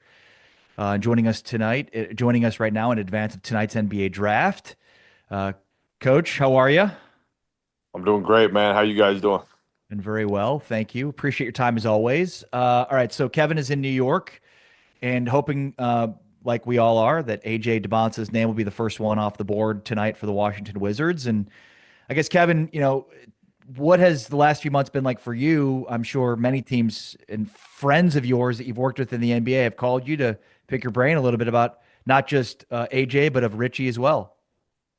Yeah, man, it's been exciting. Yeah, been a lot of phone calls, a lot of several in-person little sit-downs. And, look, these guys, these teams are so smart, and they work so hard. They've done a year's worth of scouting on these guys, but it's fun to leverage some of the relationships from our past life to really just talk to have real conversations, shed some light on things I might be able to share in hopes that our guys get put into some great situations. Yeah, Kevin, how much do NBA teams or did NBA teams actually consult with you about DeBonce? Because, he's so good, the tape speaks for itself, right? Yeah, I think from a basketball standpoint, I think these guys clearly understand what AJ can do. A lot of the questions are more about stuff you don't see on the film. The day-to-day, the interpersonal stuff, just dynamics surrounding, AJ and his life and Richie's as well. They're trying to, look, these are huge decisions, right? These are franchise-altering decisions, so they're trying to get as much information about these young men as they can. How much was, getting AJ to the NBA or being the number one overall pick part of your presentation and pitch to AJ to get him to BYU? Well, it's funny enough. The pitch, and I haven't even told this story in quite some time. It was actually quote unquote more than the number one pick, right? Like being the number one pick is great tonight, and I really hope that happens for him. But at the end of the day, man, it's about longevity in the NBA. It's about a 15-year career where you hit the ground running when you get there. And that's a lot of the stuff that we had talked about with him coming in. But, look, I think there's been so much made of where, which pick he is and all this type of stuff. You really want to go to a situation that you feel very comfortable with, that you like the franchise, you like the coaches, you trust the management team, you trust how they're going to maximize your talents. And, that's really what I'm hoping for AJ. So, Kevin, what are the things to help prepare a player for longevity and decades in the league versus a guy that flames out after a couple of years? Well, and this is something I share with them because I was fortunate enough for the NBA to see it all. Right. I had top 3 picks that flamed out. I had MVP type level guys at those picks, and so based off my experience, I think the thing that produces longevity is really just the daily habits of what it takes to be a high level professional. Taking care of your body, getting your work in. It's like brushing your teeth. You just have to do it every day. You just have to be diligent about it, and doing it at a level that's not just going through the motions. It's studying the game. It's being a good teammate. It's communicating with your head coach, with the management team, having a human element to it. So there's just so many more things that go into it than obviously just being able to bounce a ball. And, hopefully those are some things that AJ was able to pick up while he was with us. It feels like AJ, really took off individually after the Saunders injury. Obviously, we know that was devastating for the team and devastating for the league. He's been such a good player for this league for multiple years. But did you have an expectation of, he's going to have to play 40 minutes at that point based on a lack of depth, or was it just him sort of advocating for heavy minutes? Give us a sense here of how that worked, because the dude just was always available and always scoring. Yeah, no, extremely reliable. Look, going into the year, I did think we'd be a little, top heavy with the minutes, and some seasons are like that. I mean, obviously Richie going down was big, but prior to him going down, we lost like 4 other guys. So we literally had 5 guys that couldn't play. And so we really had no choice. But one thing that was awesome about AJ is he never batted an eye. He just, whatever we needed him to do, he would take that head on and do it. And I think that speaks a lot about his character, his competitiveness. I think sometimes that gets lost in him just because of the talent. I mean, the dude's ultra competitive. Loves to play basketball, and those are things that'll serve him well. Kevin, I'm reading a piece, hiding in plain sight. Richie Saunders could be this year's draft steal. Like, it's not just DeBonsa. Richie Saunders is kind of all over the map in terms of a lot of the big boards that I see. What are you telling teams about Richie, and how is his recovery, and where's he at? Well, first of all, the recovery's going great. It was for as far as knee injuries go, it was a clean injury, right? So he's ahead of schedule there, by all accounts. And so, look, we ironically had just hired a new PT. Shout out to my guy Dylan at BYU. He's done a phenomenal job with Richie, and that's actually paid quite a few dividends for Richie. But look, in terms of his range and things like that, the funny thing is I don't even have to tell teams anything about him. There's so many teams like Richie. I think if you're a true basketball purist, it's impossible not to love what Richie brings to the table, just with, obviously the motor, the rebounding, and obviously the way he's able to make shots at such a high clip. I mean, it's really hard to find guys that, especially at his size and length, that shoot the ball at such a high clip, but then just do other things so well. Like I said, he rebounds at a high level. He's able to, you run him off the 3-point line. He's a tremendous finisher. So it's funny, man, because I think so many teams thought at one point that Richie was a guy they were going to just sneak in, and now it's I can't wait to see who makes the leap and does what's necessary to get Richie. Yeah, obviously there's so much focus here on AJ and where he goes, but Darren Peterson as well, and it's a guy that you coached against. What's your scouting report on Darren Peterson? And if NBA teams asked you your thoughts on him, what would you tell them? Well, I think one thing that's super interesting when you start talking about evaluation of these young guys is how are they being maximized, right? Like, you look at Darren's high school film, and he had the ball in his hands a little bit more than he did when he was at Kansas. Coach Self was running him off quite a few off-ball screens, and so he showed his ability to play off the ball. I've heard some. I was talking to one NBA head coach actually the other day, and he felt like Darren felt like he wanted to and is better playing with the ball in his hands a little bit more, right? And so I don't know, it's tricky because you have to look at it through different lenses when you're evaluating these young men. And the one thing that Darren does have is he's dynamic. He can really shoot it, obviously, but I think about the dunk he had against us. Driving down a lane, explosive athlete. So I think a lot was made of all the whatever you want to call it, injuries and stuff like that this year with him. But look, kid's super talented. Guys like him who shoot it the way he does and have the athleticism and handle the way he does, obviously do well in the league. So I wish Darren well, man. It'll be fun. It'll really be fun for the NBA to usher in. Look, I know there's a lot of guys kind of that are mocked underneath Darren and AJ. But to have Darren and AJ come into the league this same year and watch that sort of competition and budding rivalry, right before our eyes over the next decade will be pretty fun for just basketball fans, I think. Yeah.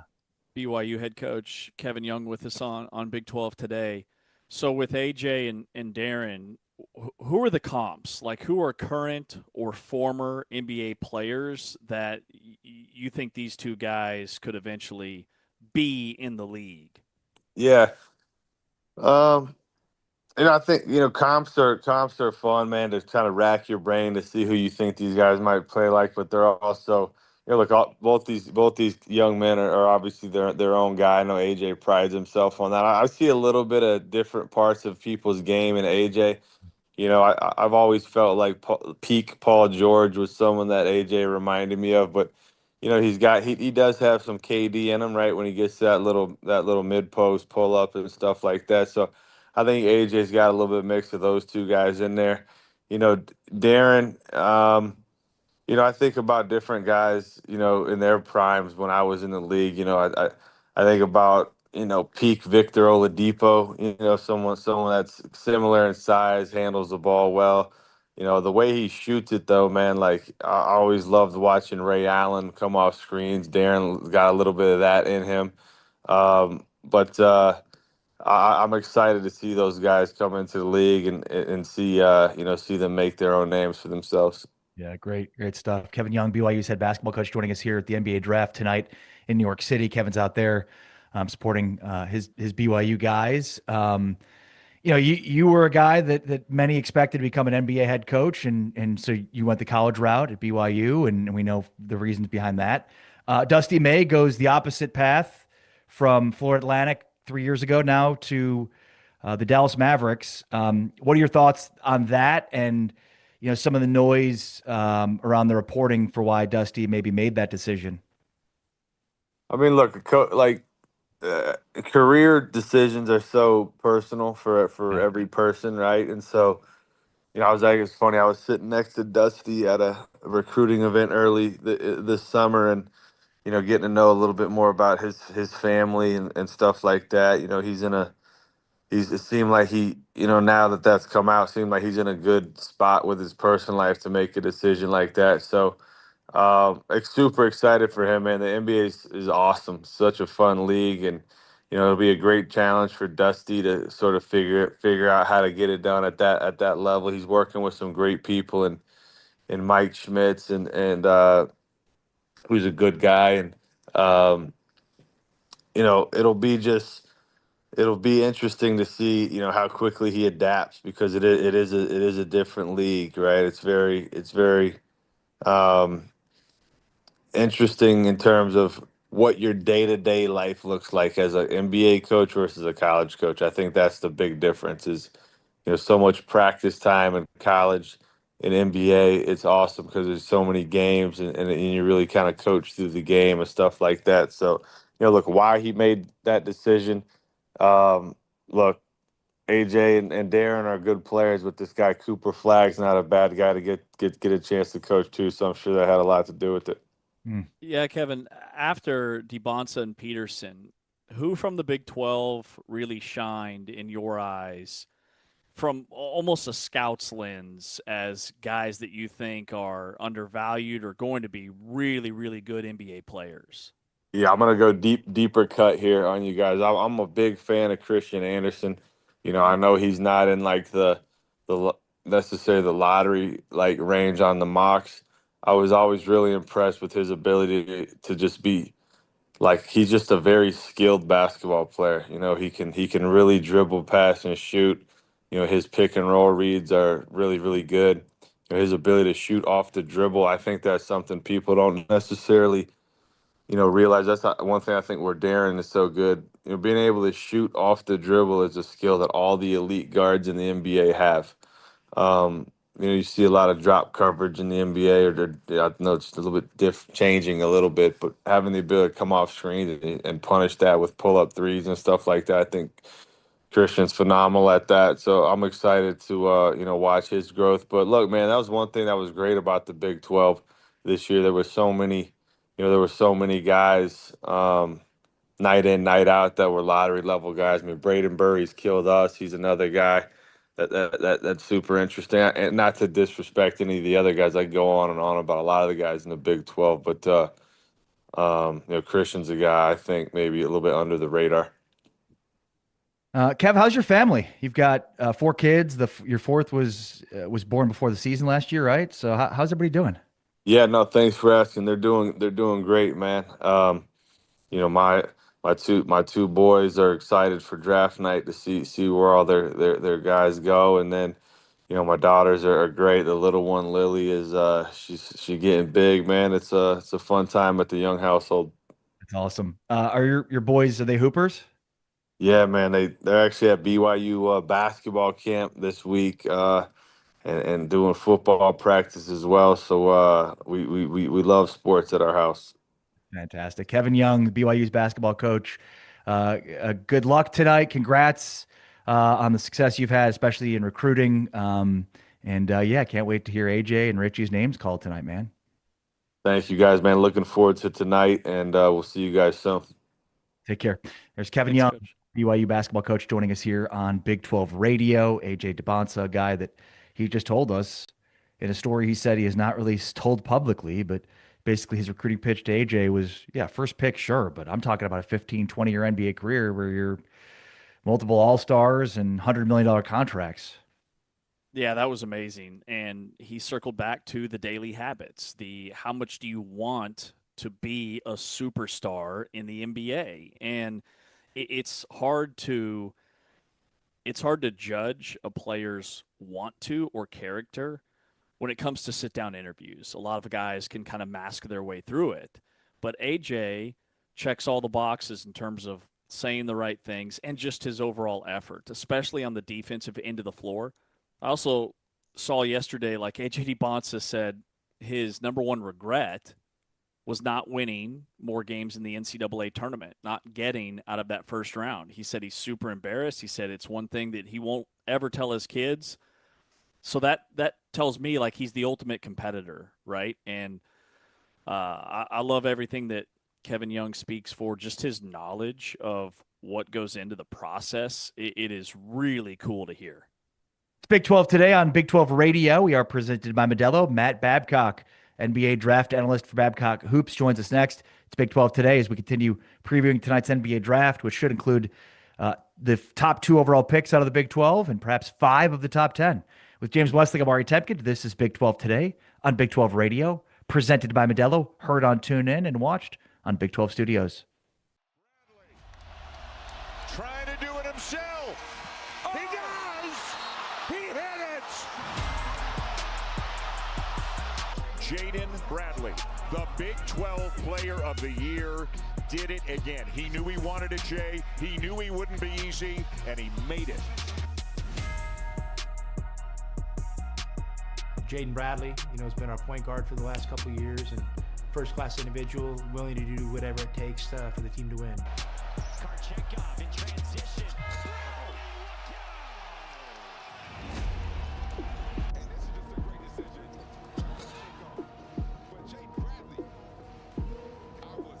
I would say JB, just a floor general, leads the team, 3-level scorer, not much he can't do, plays both sides of the ball, plays at a fast pace, really good player, really good leader.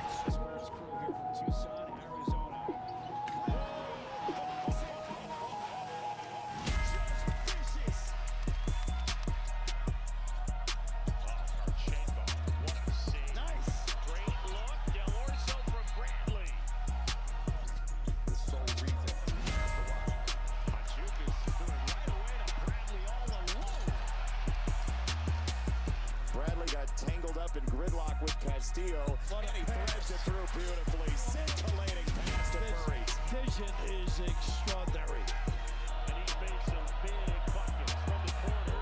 Bradley steps to the left. Got it. This guy, what an answer. Yep. He has been Mr. Clutch all season. Vila tried to step through and it ripped away by Bradley. It's quick in hands as a terrific college basketball. I'm just telling you. We saw it last year. Murray's from Bradley. Got it. He only plays about 20 minutes a game and still he averages close to 10 rebounds. Boy, that was easy. That was pretty. Bradley to Pete.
Big 12 Radio on TuneIn and Big 12 Studios. It's Big 12 Today, presented by Modelo, heard on TuneIn and watched on Big 12 Studios. All right, we are so pleased to be joined right now by Matt Babcock Hoops, in advance of tonight's NBA draft, 7 o'clock Central, 8 o'clock Eastern. Matt, how are you? Hey, I'm doing great. Just kicking things off. Got a big night tonight. We know you're working the phones. Who will the number one overall pick be? You know, I heard all the rumblings that the Wizards were considering both AJ Debinsa and Darren Peterson. The widespread expectation is that AJ will be the number one pick, and we've been surprised before. I remember being at the draft a few years ago, and Orlando taking Paulo Banchero, and everybody thought they were taking Jabari Smith. So it's an exciting night. Guys like myself, we put a lot of time and effort into trying to figure these things out, but there usually is some surprises, but my expectation is Debinsa at 1. All right, Matt. So does that mean Peterson goes number 2? Yeah, I think so. I think the top 4 is going to unfold how we've all expected here for weeks. With Boozer going 3 and Caleb Wilson 4. Again, I'm sort of bracing for some surprises, but that's my full expectation. How did you evaluate Darren Peterson? And I mean, I wouldn't say is Washington making a mistake with AJ at 1, but because you're talking about 2 guys and maybe more than that could be franchise changing prospects. But is there a chance that Washington's making a mistake here with passing up on Peterson? I mean, the reality is there's risk when you're evaluating and selecting players that are still teenagers. We're identifying all these strengths and projecting what these players are going to become in the next few years. But there's certain things that need to happen for all of these guys to maximize their potential. And so there's always risk. As far as comparing the two, we've all evaluated these guys for a long time. It didn't just start when they stepped on a college campus. And Debinsa and Peterson are 2 of the better prospects that I've ever evaluated. I remember starting the season, I had both of them sort of as a 1A, 1B. I did have Peterson at number 1 to start the season. And AJ just had such a terrific year, and Peterson's year was weird. It really kind of comes down to that. And for me personally, I think a lot of people feel the same way. The confidence level in Debinsa is just higher because there's a little more proof in the pudding. Matt, what was the weirdest part about Peterson's journey last season? Is it the injury stuff? Is it the camp? What would you highlight? I think it was a little bit of it all.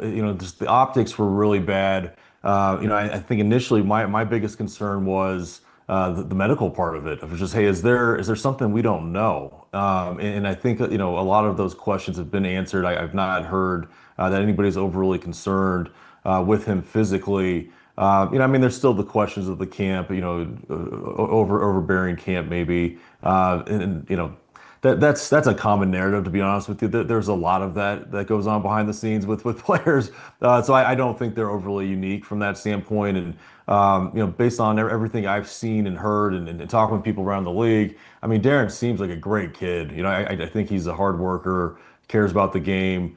And so I don't think this is a situation where, there's a ton of risk there, any more so than what I mentioned before, as far as, taking, a teenager.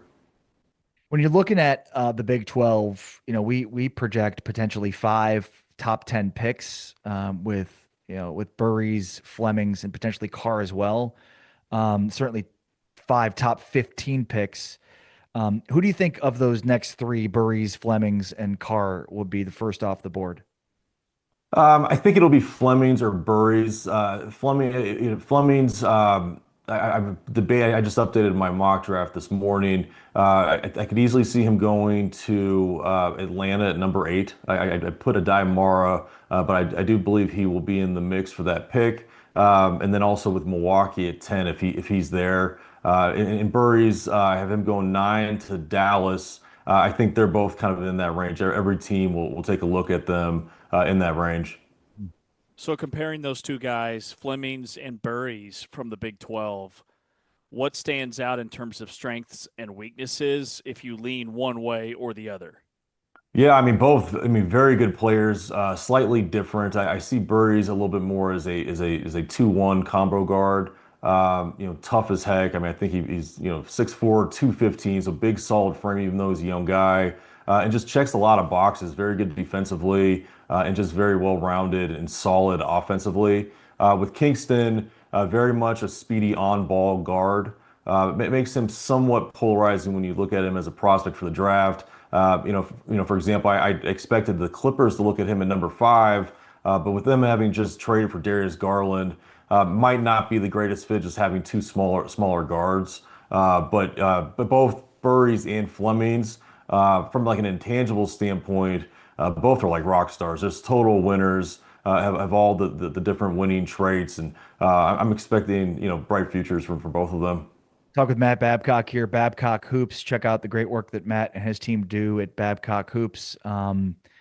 Where do you think the potential major surprises are in this draft, and who are maybe some of the guys that are most surprising? Like I mentioned, we spent so much time. I mean, I worked the phones all day yesterday, just gathering intel. But as everybody says, it's smokescreen season, right? And so a lot of it is trying to filter through the crap of like what's real, what's not. And so I mean, I think the surprises could start as early as probably the 5th pick. With the different scenarios at what could happen at number 5, what are those, and what would, I guess, shake up the draft the most? Yeah, I think a couple names, not necessarily at 5, but just the 5 to 10 range. Mara, if Mara goes in the top 10, I think that creates different ripple effects and domino effects. Nate Ament is a name to keep an eye on for. Those are the 2 names I'm watching that I think could go in the mid lottery or slip out of it. Anybody that you think, could end up being a 2nd round pick that you think, that a lot of people expect to be 1st round picks? Yeah, the one name, and this is an unfortunate situation, Jaden Quaintance from Kentucky. He was coming off injury, missed the bulk of the season at Kentucky. It does sound like there is some concerns with his knee. So I do fear he could slip a little bit. But I mean, this is a guy, even with the risk of the injury stuff, has got so much upside. And so I think at a certain point, teams will look at the risk reward ratio and say, hey, let's give it a shot. This kid we're figured out from a health standpoint. He's got a chance to be a very, very good NBA player. Matt, the Big 12 is anticipating shattering the record of 10 selections in this draft. And a lot of those guys could be taken in the 2nd round. So I'm just curious who some of your 2nd round sleepers are from the Big 12 or elsewhere. Yeah, I'd say probably my biggest sleeper is a Big 12 player is Richie Saunders from BYU. And, obviously, I mean, hurt his knee at the end of the season, which was just a horrible thing to see. But I expect him to get fully healthy at some point, and I think his game translates to the NBA of being a potential like very valuable role player, not needing the ball, needing to be ball dominant to be effective offensively, and just kind of bring in sort of a hard hat, tough mentality to the game. I could see him coexisting and fitting into a lot of different NBA lineups. Matt, what do you make of Dusty May, his decision to leave Michigan for Duke, and some of the noise and reporting around him related to the state of college basketball? Yeah, no, I think that's exactly it. Speaking with college coaches, it's a different job than it was a handful of years ago, and that they're having to juggle so many different things, and the uncertainty and the lack of structure. I think it's just a great example that things do need to change, and it's easy for me to say that as far as pointing out what the problem is. I don't think it's an easy solution, but it is very dysfunctional. And for Dusty, I'm assuming he's getting a great contract with Dallas. More power to him. Good for him. Matt Babcock, Babcock Hoops. Matt, thanks so much for your time. It's been a joy to talk to you throughout this process, and looking forward to what happens tonight. Appreciate you. Hey, thanks, guys. Matt Babcock, Babcock Hoops, joining us here on Big 12 Radio. It's Big 12 Today, heard on TuneIn and watched on Big 12 Studios. If you missed our conversation with Kelvin Sampson yesterday, you'll hear it next. It's Big 12 Today.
Another pass underneath by Clemens. Sanak with the slam. It's 22-2. That your team is going to come out, that your opponent's going to start 1 of 6 shooting. They're going to have 4 turnovers. You're going to be able to. He's shooting 70% from the field. They need him. What a block! Sanak! And showing out. Dribble drive on that baseline. This thing just gets potatoed on the backboard, and now you're off to the races. What a block by Sanak. Samson players with a 20-plus usage rate of anybody. And then you got another freshman in Sanak. There it is. You draw the defense. If this guy is going to continue to hit shots like this.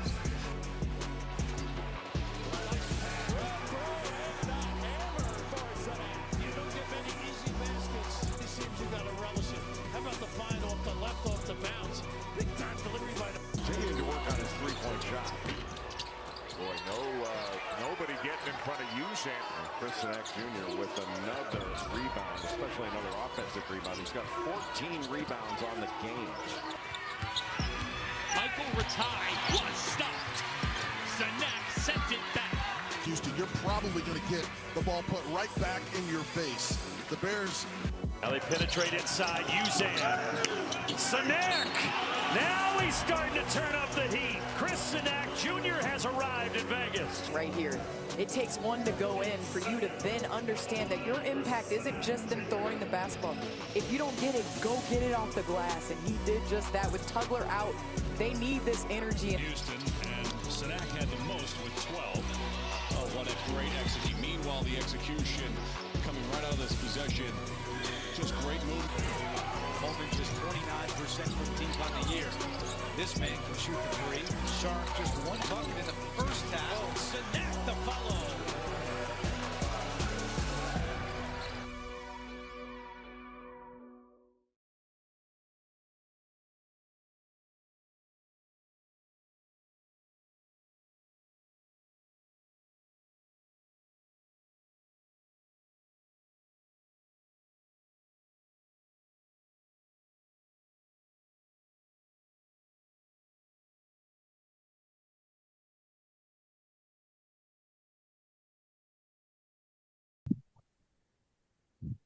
Big 12 today here on Big 12 Radio. Heard on TuneIn, watched on the Big 12 Fast Channel, Big 12 Studios, NBA Draft tomorrow night. Super pumped to catch up with Houston head coach Kelvin Sampson. Coach, happy belated Father's Day to you. And also, man, we were just talking, Dusty May just got hired by the Mavs, and you said you know Dusty and worked with him somewhere. And as somebody who coached in the NBA, is crushing it at the college level too, I would just love to get your perspective on that hire. Well, Dusty is a basketball guy. He's extremely bright, been able to mix and match. I don't think anybody saw the actual Luxembourg as a three, for instance, but he did, and he made it work. And that's moving the pieces around and coming up with something where, it's like cooking a pot of gumbo. You got to have a lot of pieces, you got to have a lot of spices, and you got to make it work. And he's proven that he could do that at the highest level. But that's great for Dusty. I think it also speaks to the climate that we're in, where a guy can see what's happening in college and say, you know what, the NBA might be a better fit for me right now. But extremely excited for Dusty. I guess the question now is, who's the next guy at Michigan? Yeah, it's a great point, right? Because it goes from, one coaching search to another. So we'll see where Michigan winds up. And, on that, in terms of the motivations, I'm curious for, what do you think motivations are right now for college coaches to make the jump? Well, I think there's been a timeline. College basketball is the only sport that allows underclassmen to put their name in the draft, go on visits, and then have a hard date where they have to say they're going to come back or not. Baseball doesn't do it. Football doesn't do it. No other sport does it, but we did it. When I say anti-program building, I'm always speaking on the side of the coaches. Every rule they put in now, whether it's basketball or for the student athlete, let's just go to referees, for instance. When you think about all the new rules, it's made the game easier for the referees to call, starting with the jump ball. They don't have to throw a jump ball up one time. That's it. You can go to the monitor and make sure you get it right. Think about all the years where there was no monitor. You had to throw a jump ball up every time there was a loose ball. And a lot of these rules are good. It's advanced the game. But when you go for, the rules have made the game easier to call in some ways. Referees may disagree, but the rules that's been in place for student athletes have all benefited the student athlete. And a lot of times those are anti-program building roles for the coach. So we have to find a way to make it work. I think one of the things Dusty realizes, you win the national championship, what's next for him? He lost all those, most of those guys because they were all portal guys. And once you get on the portal wagon, it's hard to get off. You don't just go portal for 2 or 3 years and say, you know what, let's go high school. Doesn't work like that anymore. So whether it's the transfer rule, the NIL rule, those are all great for student athletes, but it's made it more difficult to sustain a program year after year after year, and you just have to know how to build a program and get guys that fit. Fans are like kids on Christmas morning. A kid pops up, maybe let's get him. They don't have to do any background check. They don't have to see whether or not that kid will fit your program. But every coach has a way of doing it, and there's a lot of successful coaches out there that figure a way, and that's kind of the way we've done it here at Houston. We've got a good idea of what we want our team to look like, and that's how we start with the recruiting. And then relationships. I had lunch with the owner, Mr. Crane, for the Astros, and we just, he pitched college baseball at Central Missouri State. We were talking, and he's asked me a bunch of questions about portal, NIL. And then I turned it over and asked him about what's the one thing that you have to be a contender in baseball. He said 3 things: pitching, pitching, pitching. And I think with college basketball is having a vision of what you want your team to look like and getting guys that can fit into that vision. This is not Disneyland where you go get on every ride you see. Every ride's not for me. Every kid's not for me, and I'm not for every kid. So I think it starts there. But I think that's anytime you see a national championship coach. I think the last one that stepped away was Al McGuire. And we've had some other guys in the championship game, and it's been talk whether they'd come back or not. But Dusty May is, he's was on the verge of being one of the top coaches in our game if he wasn't already. And to lose him to the NBA, it was a little bit of a gut punch for our game. But our game is bigger than anybody. So it'll create some social media storms, talk radio storms, but eventually Michigan's going to get them a good coach, or they're going to have good players. Now there's players at Michigan have a 30-day window. But a lot of schools don't have a budget or the budget to take on another player. Now, some schools can, some schools can't. So it's going to be interesting. But it's not like college basketball wasn't interesting anyway. somebody just dumped a bottle of Tabasco on our scrambled eggs, and we'll just have to figure it out.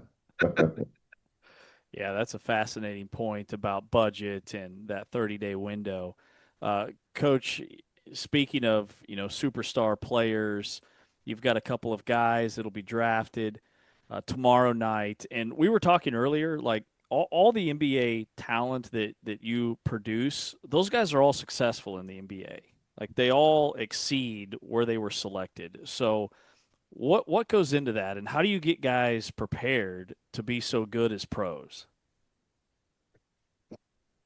Well, I think the fathers, I'm going to give a lot of credit to these fathers, but not to diminish the role of the mother either. But one of the biggest differences now versus I was a head coach in the Pac-10 when I was 31 years old. I was hired when I was 31. I was 32 when the season started. So I was 87, 88. So that tells you that I came from a time when the dinosaurs were roaming the earth. But the 80s, in the early mid 80s, when the Big East, when they exploded onto the scene with TV contracts, and then here comes Nike, here comes these iconic coaches like John Thompson and Jim Boeheim and Louis Carnesecca, Rick Pitino, Rick Barnes. The Big East was a big deal, and they introduced themselves. Before that, you had the ACC with North Carolina was the constant there until Coach Krzyzewski showed up, and then they became the constant. Big Ten has always been great. SEC started thriving, and the game started changing. But I think the biggest change that's not talked about is the presence of the Black father now. They're educated. They do their research. They don't choose schools. They choose coaches. I want to send my son to a coach or coaching staff where my son can develop. The first parent that I heard say it in those terms was in 2021 or 22 when we were recruiting Jarace Walker. His father, Horace Walker, Jarace was in school at IMG Academy down in Bradenton, but Quantas White and I, my assistant, we flew into Baltimore, rented a car, drove across the state line in Pennsylvania to their house. And his father, that was a great home visit, awesome home visit. Horace and Marcia is just, they're proud immigrants who came to this country for a better life. They raised 4 great children, 3 Division I student athletes, 3 girls, and then Jarace. And he said he didn't know a lot about the colleges, and that's what most of the coaches were talking about: the college, the school, the alumni, all that stuff. And that did not register with him. He grew up in Guyana.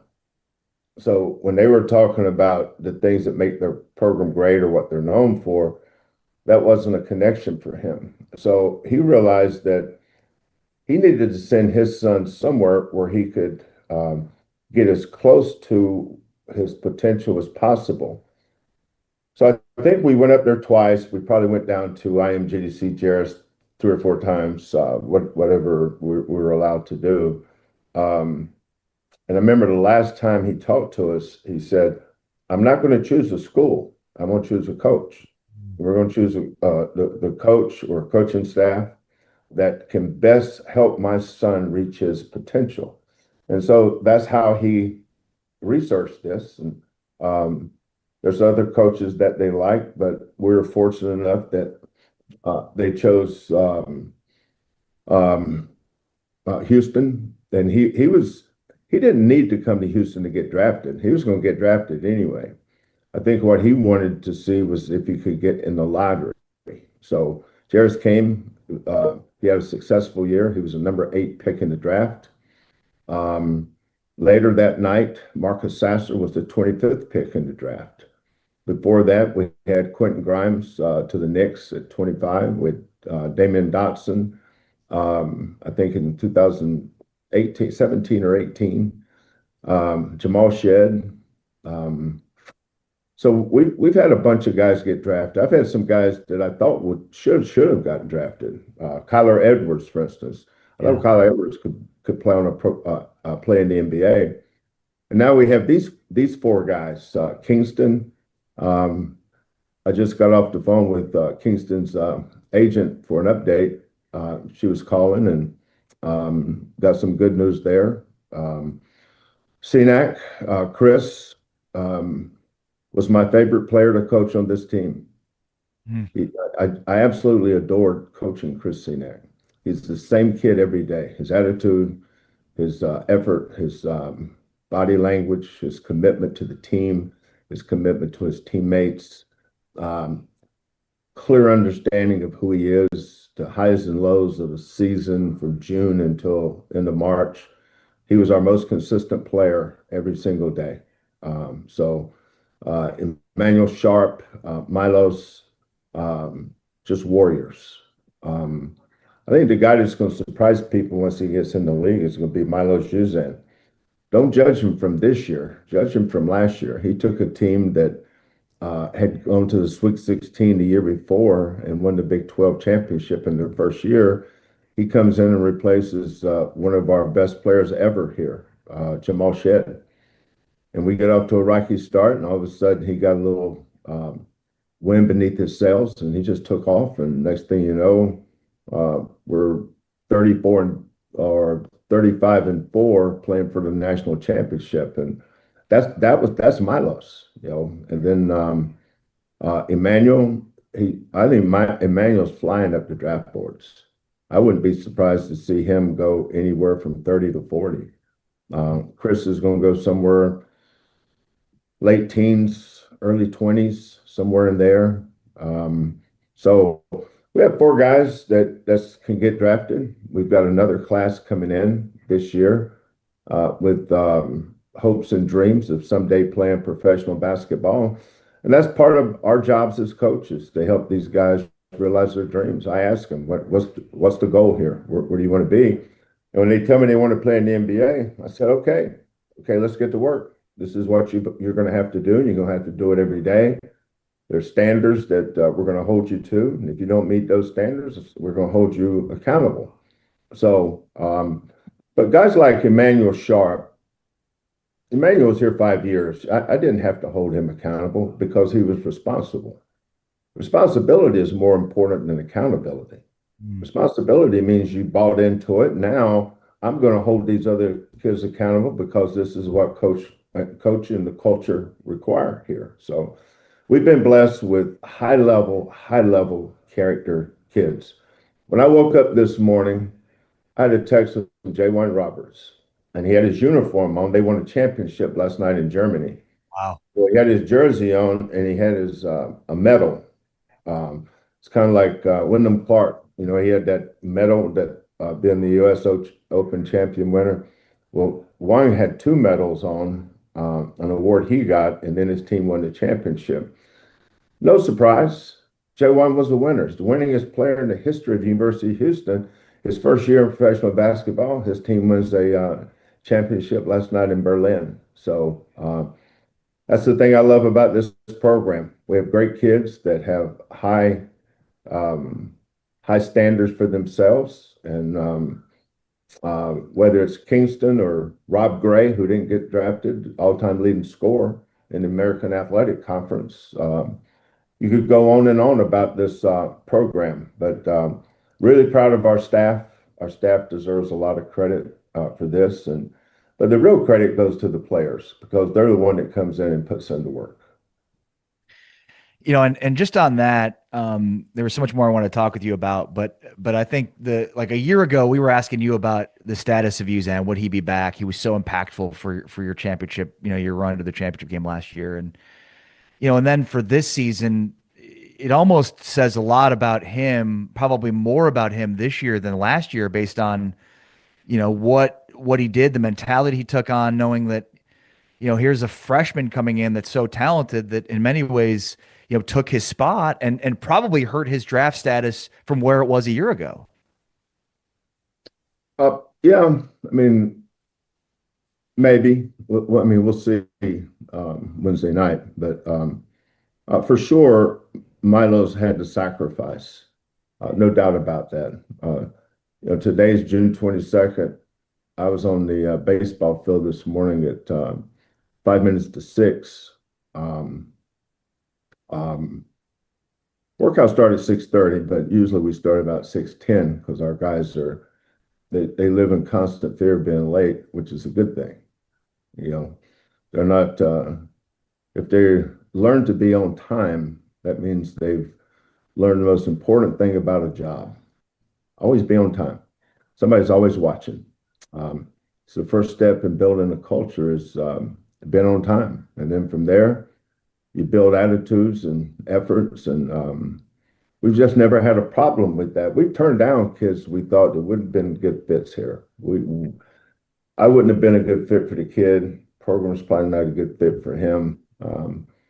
But the kids that we do take, it's no surprise to us. Like the first time I saw Kingston, I think he was 15 years old. Kingston's still 19. Chris is 19. Those guys aren't even 20 years old yet. But we recruited those guys a lot.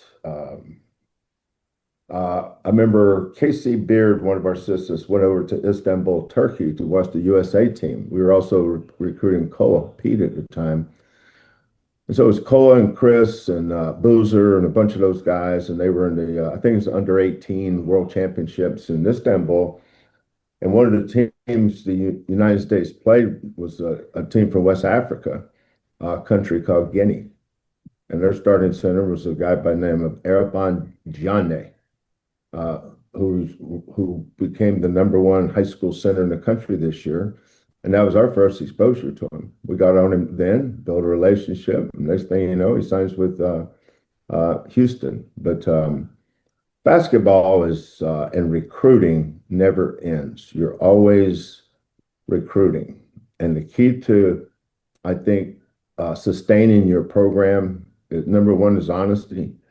You got to be upfront with them. Maybe something they don't want to hear, but you got to tell them. And I think that's one of the reasons why our kids never transfer, is that we don't promise them the world. I don't tell them they're going to start. I don't even think Kingston even asked, was he going to start? He knew Milos was coming back. And all I said is, we'll make it work. Milos asked the same thing. I said, we'll make it work.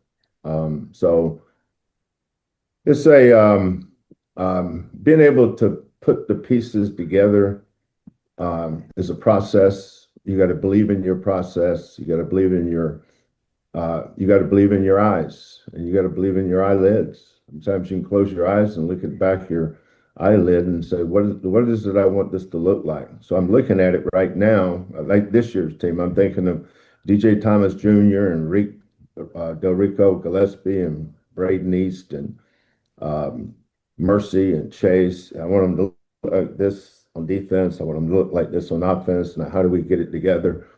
So that vision of what you want your team to be and the kind of kids you want to coach is a choice that every coach makes.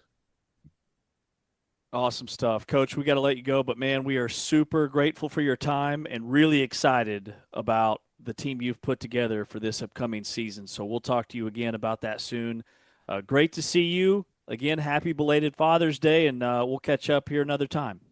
Well, I'll be in New York tomorrow night for Chris and Kingston.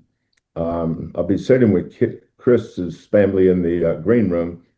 And then Wednesday morning, I'm going to fly to Orlando, and I'm going to be with Emmanuel Sharp. Kellen will fly to Vegas to be with Milos. So we try to stand there with them and see them cry and be happy and give them a hug, tell them we love them, and get back here and coach our team.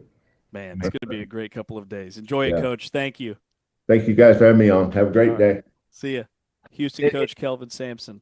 If there's any coach that exemplifies Father's Day and true fatherhood, it's Kelvin. I mean, his family is a huge part of the program. They're intertwined with the program, not just his son, who's an assistant, but his daughter, who runs the program. What a true mensch, as my people would call him. Yep, he's the best. All right, we'll take a break. This is Big 12 Today on Big 12 Radio, heard on TuneIn. Fleming's got some space, and he throws it down. Wow! Kingston Fleming's explosive to the hole. He's never seen anybody with this burst. Rebound, and it's Atwell. He steps through, and it's blocked away by Flemings. Just amazing. The athleticism at the rim. They're going to check it. I'm not so sure.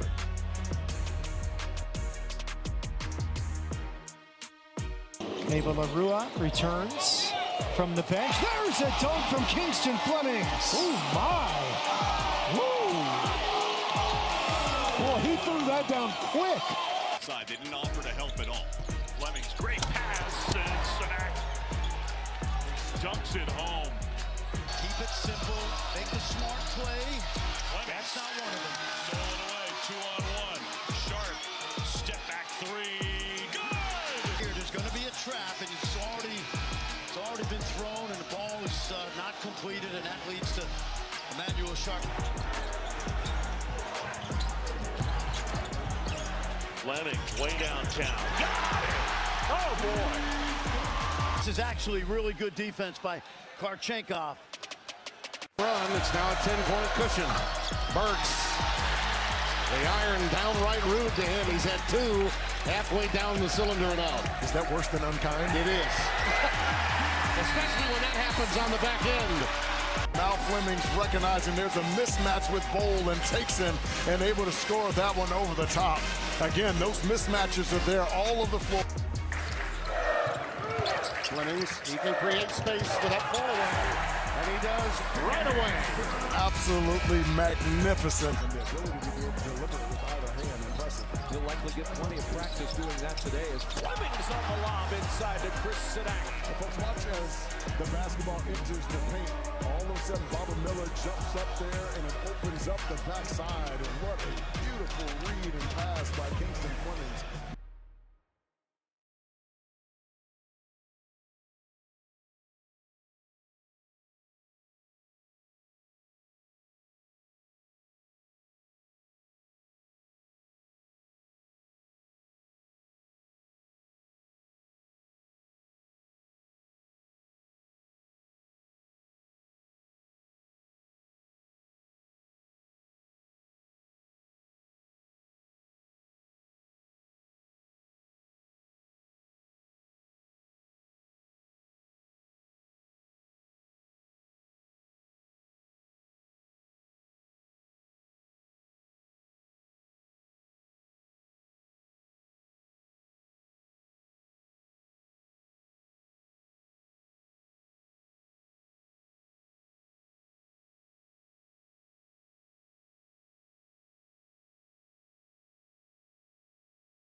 Big 12 radio. Big 12 today, heard on TuneIn, watched on Big 12 Studios. Make sure to check out big12studios.com to find all the platforms in which you can live stream the show each and every weekday morning. And also a reminder to check out the brand new Big 12 app featuring Big 12 radio for breaking news, scores, and of course us. Download the brand spanking new Big 12 app. All right, James, tonight is the NBA draft. We'll have full reaction to it tomorrow. But I highly anticipate AJ going number 1, Darren Peterson going number 2, Boozer 3, and Caleb Wilson 4. We'll see how it ends up shaking out, but certainly that's where I stand right now here and this morning. Which Big 12 prospects are you most intrigued by? After DeBonsa and Peterson? Or it could be DeBonsa or Peterson. I mean, DeBonsa and Peterson are locks to be long-term NBA All-Stars. I don't have any questions about those two. And apparently Peterson told reporters yesterday that he did, in fact, meet with Utah over the weekend. Yeah. So there's now mutual interest. No clarification on if it was, in person or digitally. But yeah, I mean, I'd imagine Utah called multiple times, and eventually they were like, all right, we probably should take this call. And it's always kind of rubbed me the wrong way. Athletes that are determined to avoid a certain franchise for one reason or another, like just play for whoever takes you. If you don't like it, you've got your next contract will open the door to let you play wherever you want. And so that was good.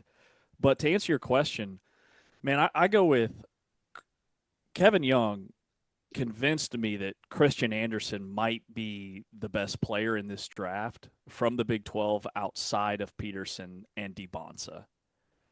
What is there not to like about his game? Number one, he's way taller than he looks. He's 6'3". He's got a super long wingspan, but he's a thinner basketball player, right? He's not as built as a Braden Burries or even a Kingston Flemings, but you can add weight in the NBA. 3 years from now, he can totally transform his body and look like a different player. He is an elite shooter. And go ahead. I also think the physicality of the league has changed. I mean, I can't remember who brought this up. Maybe it was Fran. Because as we talk about like a Koa Pete and some of these guys where it's like, oh, can they stand up to the rigors, the physicality of the league? And it's like, yeah, man, like Zach Edey is averaging a double-double, and that's not a knock on Edey. It's just more of like the game today is a lot different than what it used to be, and especially from a physicality standpoint. I mean, in a world in which Steph Curry is a Hall of Famer, not to say he's not tough, but like that was the knock on Steph coming out. It was the reason he probably wasn't drafted higher, right? Right. I think Tyrese Halliburton, like there are a lot more opportunities for, the thinner, skinnier guys, for lack of a better way to put it, to be successful. And not to say that Christian Anderson shouldn't add weight or be more physical, but I feel like now it in some ways we sort of evaluate draft prospects based on a standard from like 25 years ago. Yeah, the bad boys from the Detroit Pistons, they ain't playing in the league anymore. Okay, the Anthony Masons and Charles Oakleys and Patrick Ewings of the Knicks, they're not in the league anymore. And if guys are struggling with the wear and tear grind of the season, they sit out. They rest. They get ready for when it matters most, which, as we have seen, are the playoffs. And the NBA is in a really unique position with all the tanking. And it's like teams are the last month of the year, they're either gearing up for a playoff finals run or they're tanking to get better positioning in the lottery. And with this influx of talent that we've seen in the last two drafts and what's going to be next year, because next year's draft won't be what it is this year, but it'll be pretty close. It'll be much more geared towards this draft versus like the Anthony Bennett, Markelle Fultz drafts from the last 10 years. So I'm really intrigued by Christian Anderson. I'm really intrigued by Kingston Flemings. I didn't know that his game would translate. Like, I didn't realize in season just how efficient of a player he was. He's elite when it comes to assist turnover ratio, which is something he kind of struggled with in high school. Kelvin Sampson got the best out of him in that category. He's a better shooter than I gave him credit for. And I'm thinking, why was that in my brain that I didn't know if his game would translate when I watched him hang 45 on Texas Tech in February like it was nothing? I think it's because he's part of that Houston system where there's not as many possessions. He could be a 20-point-per-game guy in the NBA. So I'm really intrigued what happens after your Bulls take Wilson at 4. What's going to happen at pick 5? I thought Matt Babcock's point about the Clippers just trading for Darius Garland opens the door for this draft to just completely shatter the pre-draft expectations in terms of where guys are going to go, what guards are going to go where, when the first big guy is going to be taken. So I'm pumped up, man. I can't wait. Yeah, I mean, look, and I'm with you, but I tell you what, there's two other prospects that we haven't spent a ton of time talking about that I'm really intrigued by. And these are two guys that were two of the biggest names of the Big 12 last year. And that would be Emmanuel Sharp and Milos Uzan from Houston. Uzan to me is so interesting because, you know, we've discussed, and you heard our conversation with Kelvin Sampson last segment. Like a year ago, there was a major question that Milos had about leaving and going to the NBA draft or staying and coming back for another year. And I mean, you look at his numbers from the 2024-2025 season, and it's not like they are that far off from what they were in 25-26. I mean, he averaged 11 points per game last year. He averaged 11.4 in 24-25. His assists were a little bit down. His rebounds were a little bit down overall. But, I mean, we're talking about pretty close. The biggest jump was the shooting percentage. He shot 45% from the floor in 2025 and 24-25 and shot 38% this past year. He shot 42% from 3 in 24-25 and 34% in 25-26. And his numbers just sort of jump up and down.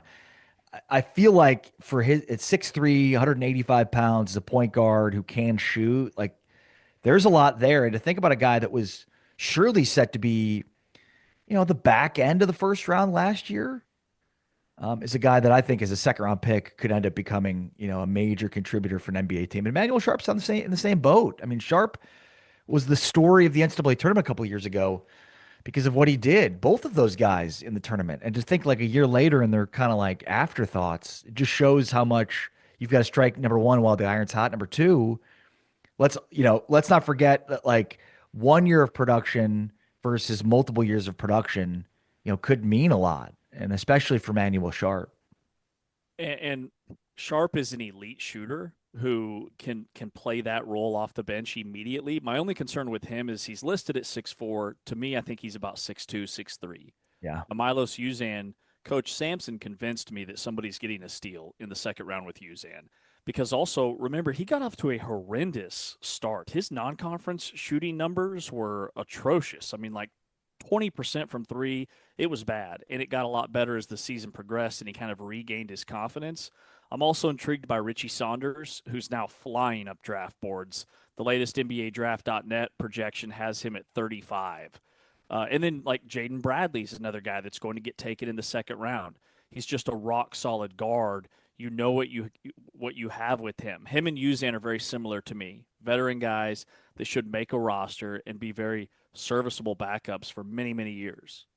All right, over under 10 first-round picks for the Big 12.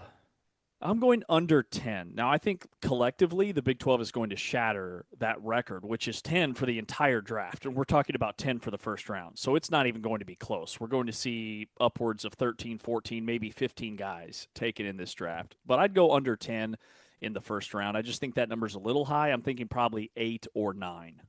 Okay, so over under 8.5. Over. Give me the over. Give me the over. I'm going to call it too. I think there's 5 in the top 10 as well. I think half the top 10 is going to be Big 12 players. Draft tonight at 7 o'clock. We'll have full reaction to it tomorrow. Of course, we're continuing our series breaking down the consensus top 16 of the Big 12. That's all on tomorrow's show. Thanks, of course, as always, to our great producers, Anthony Smith with Big 12 Studios and Taman Turner, T-Chains with Tune In. Thanks to James Westling. I'm Ari Tepkin. Big 12 Today, presented by Modelo, is back tomorrow. But for now, we're out. Peace.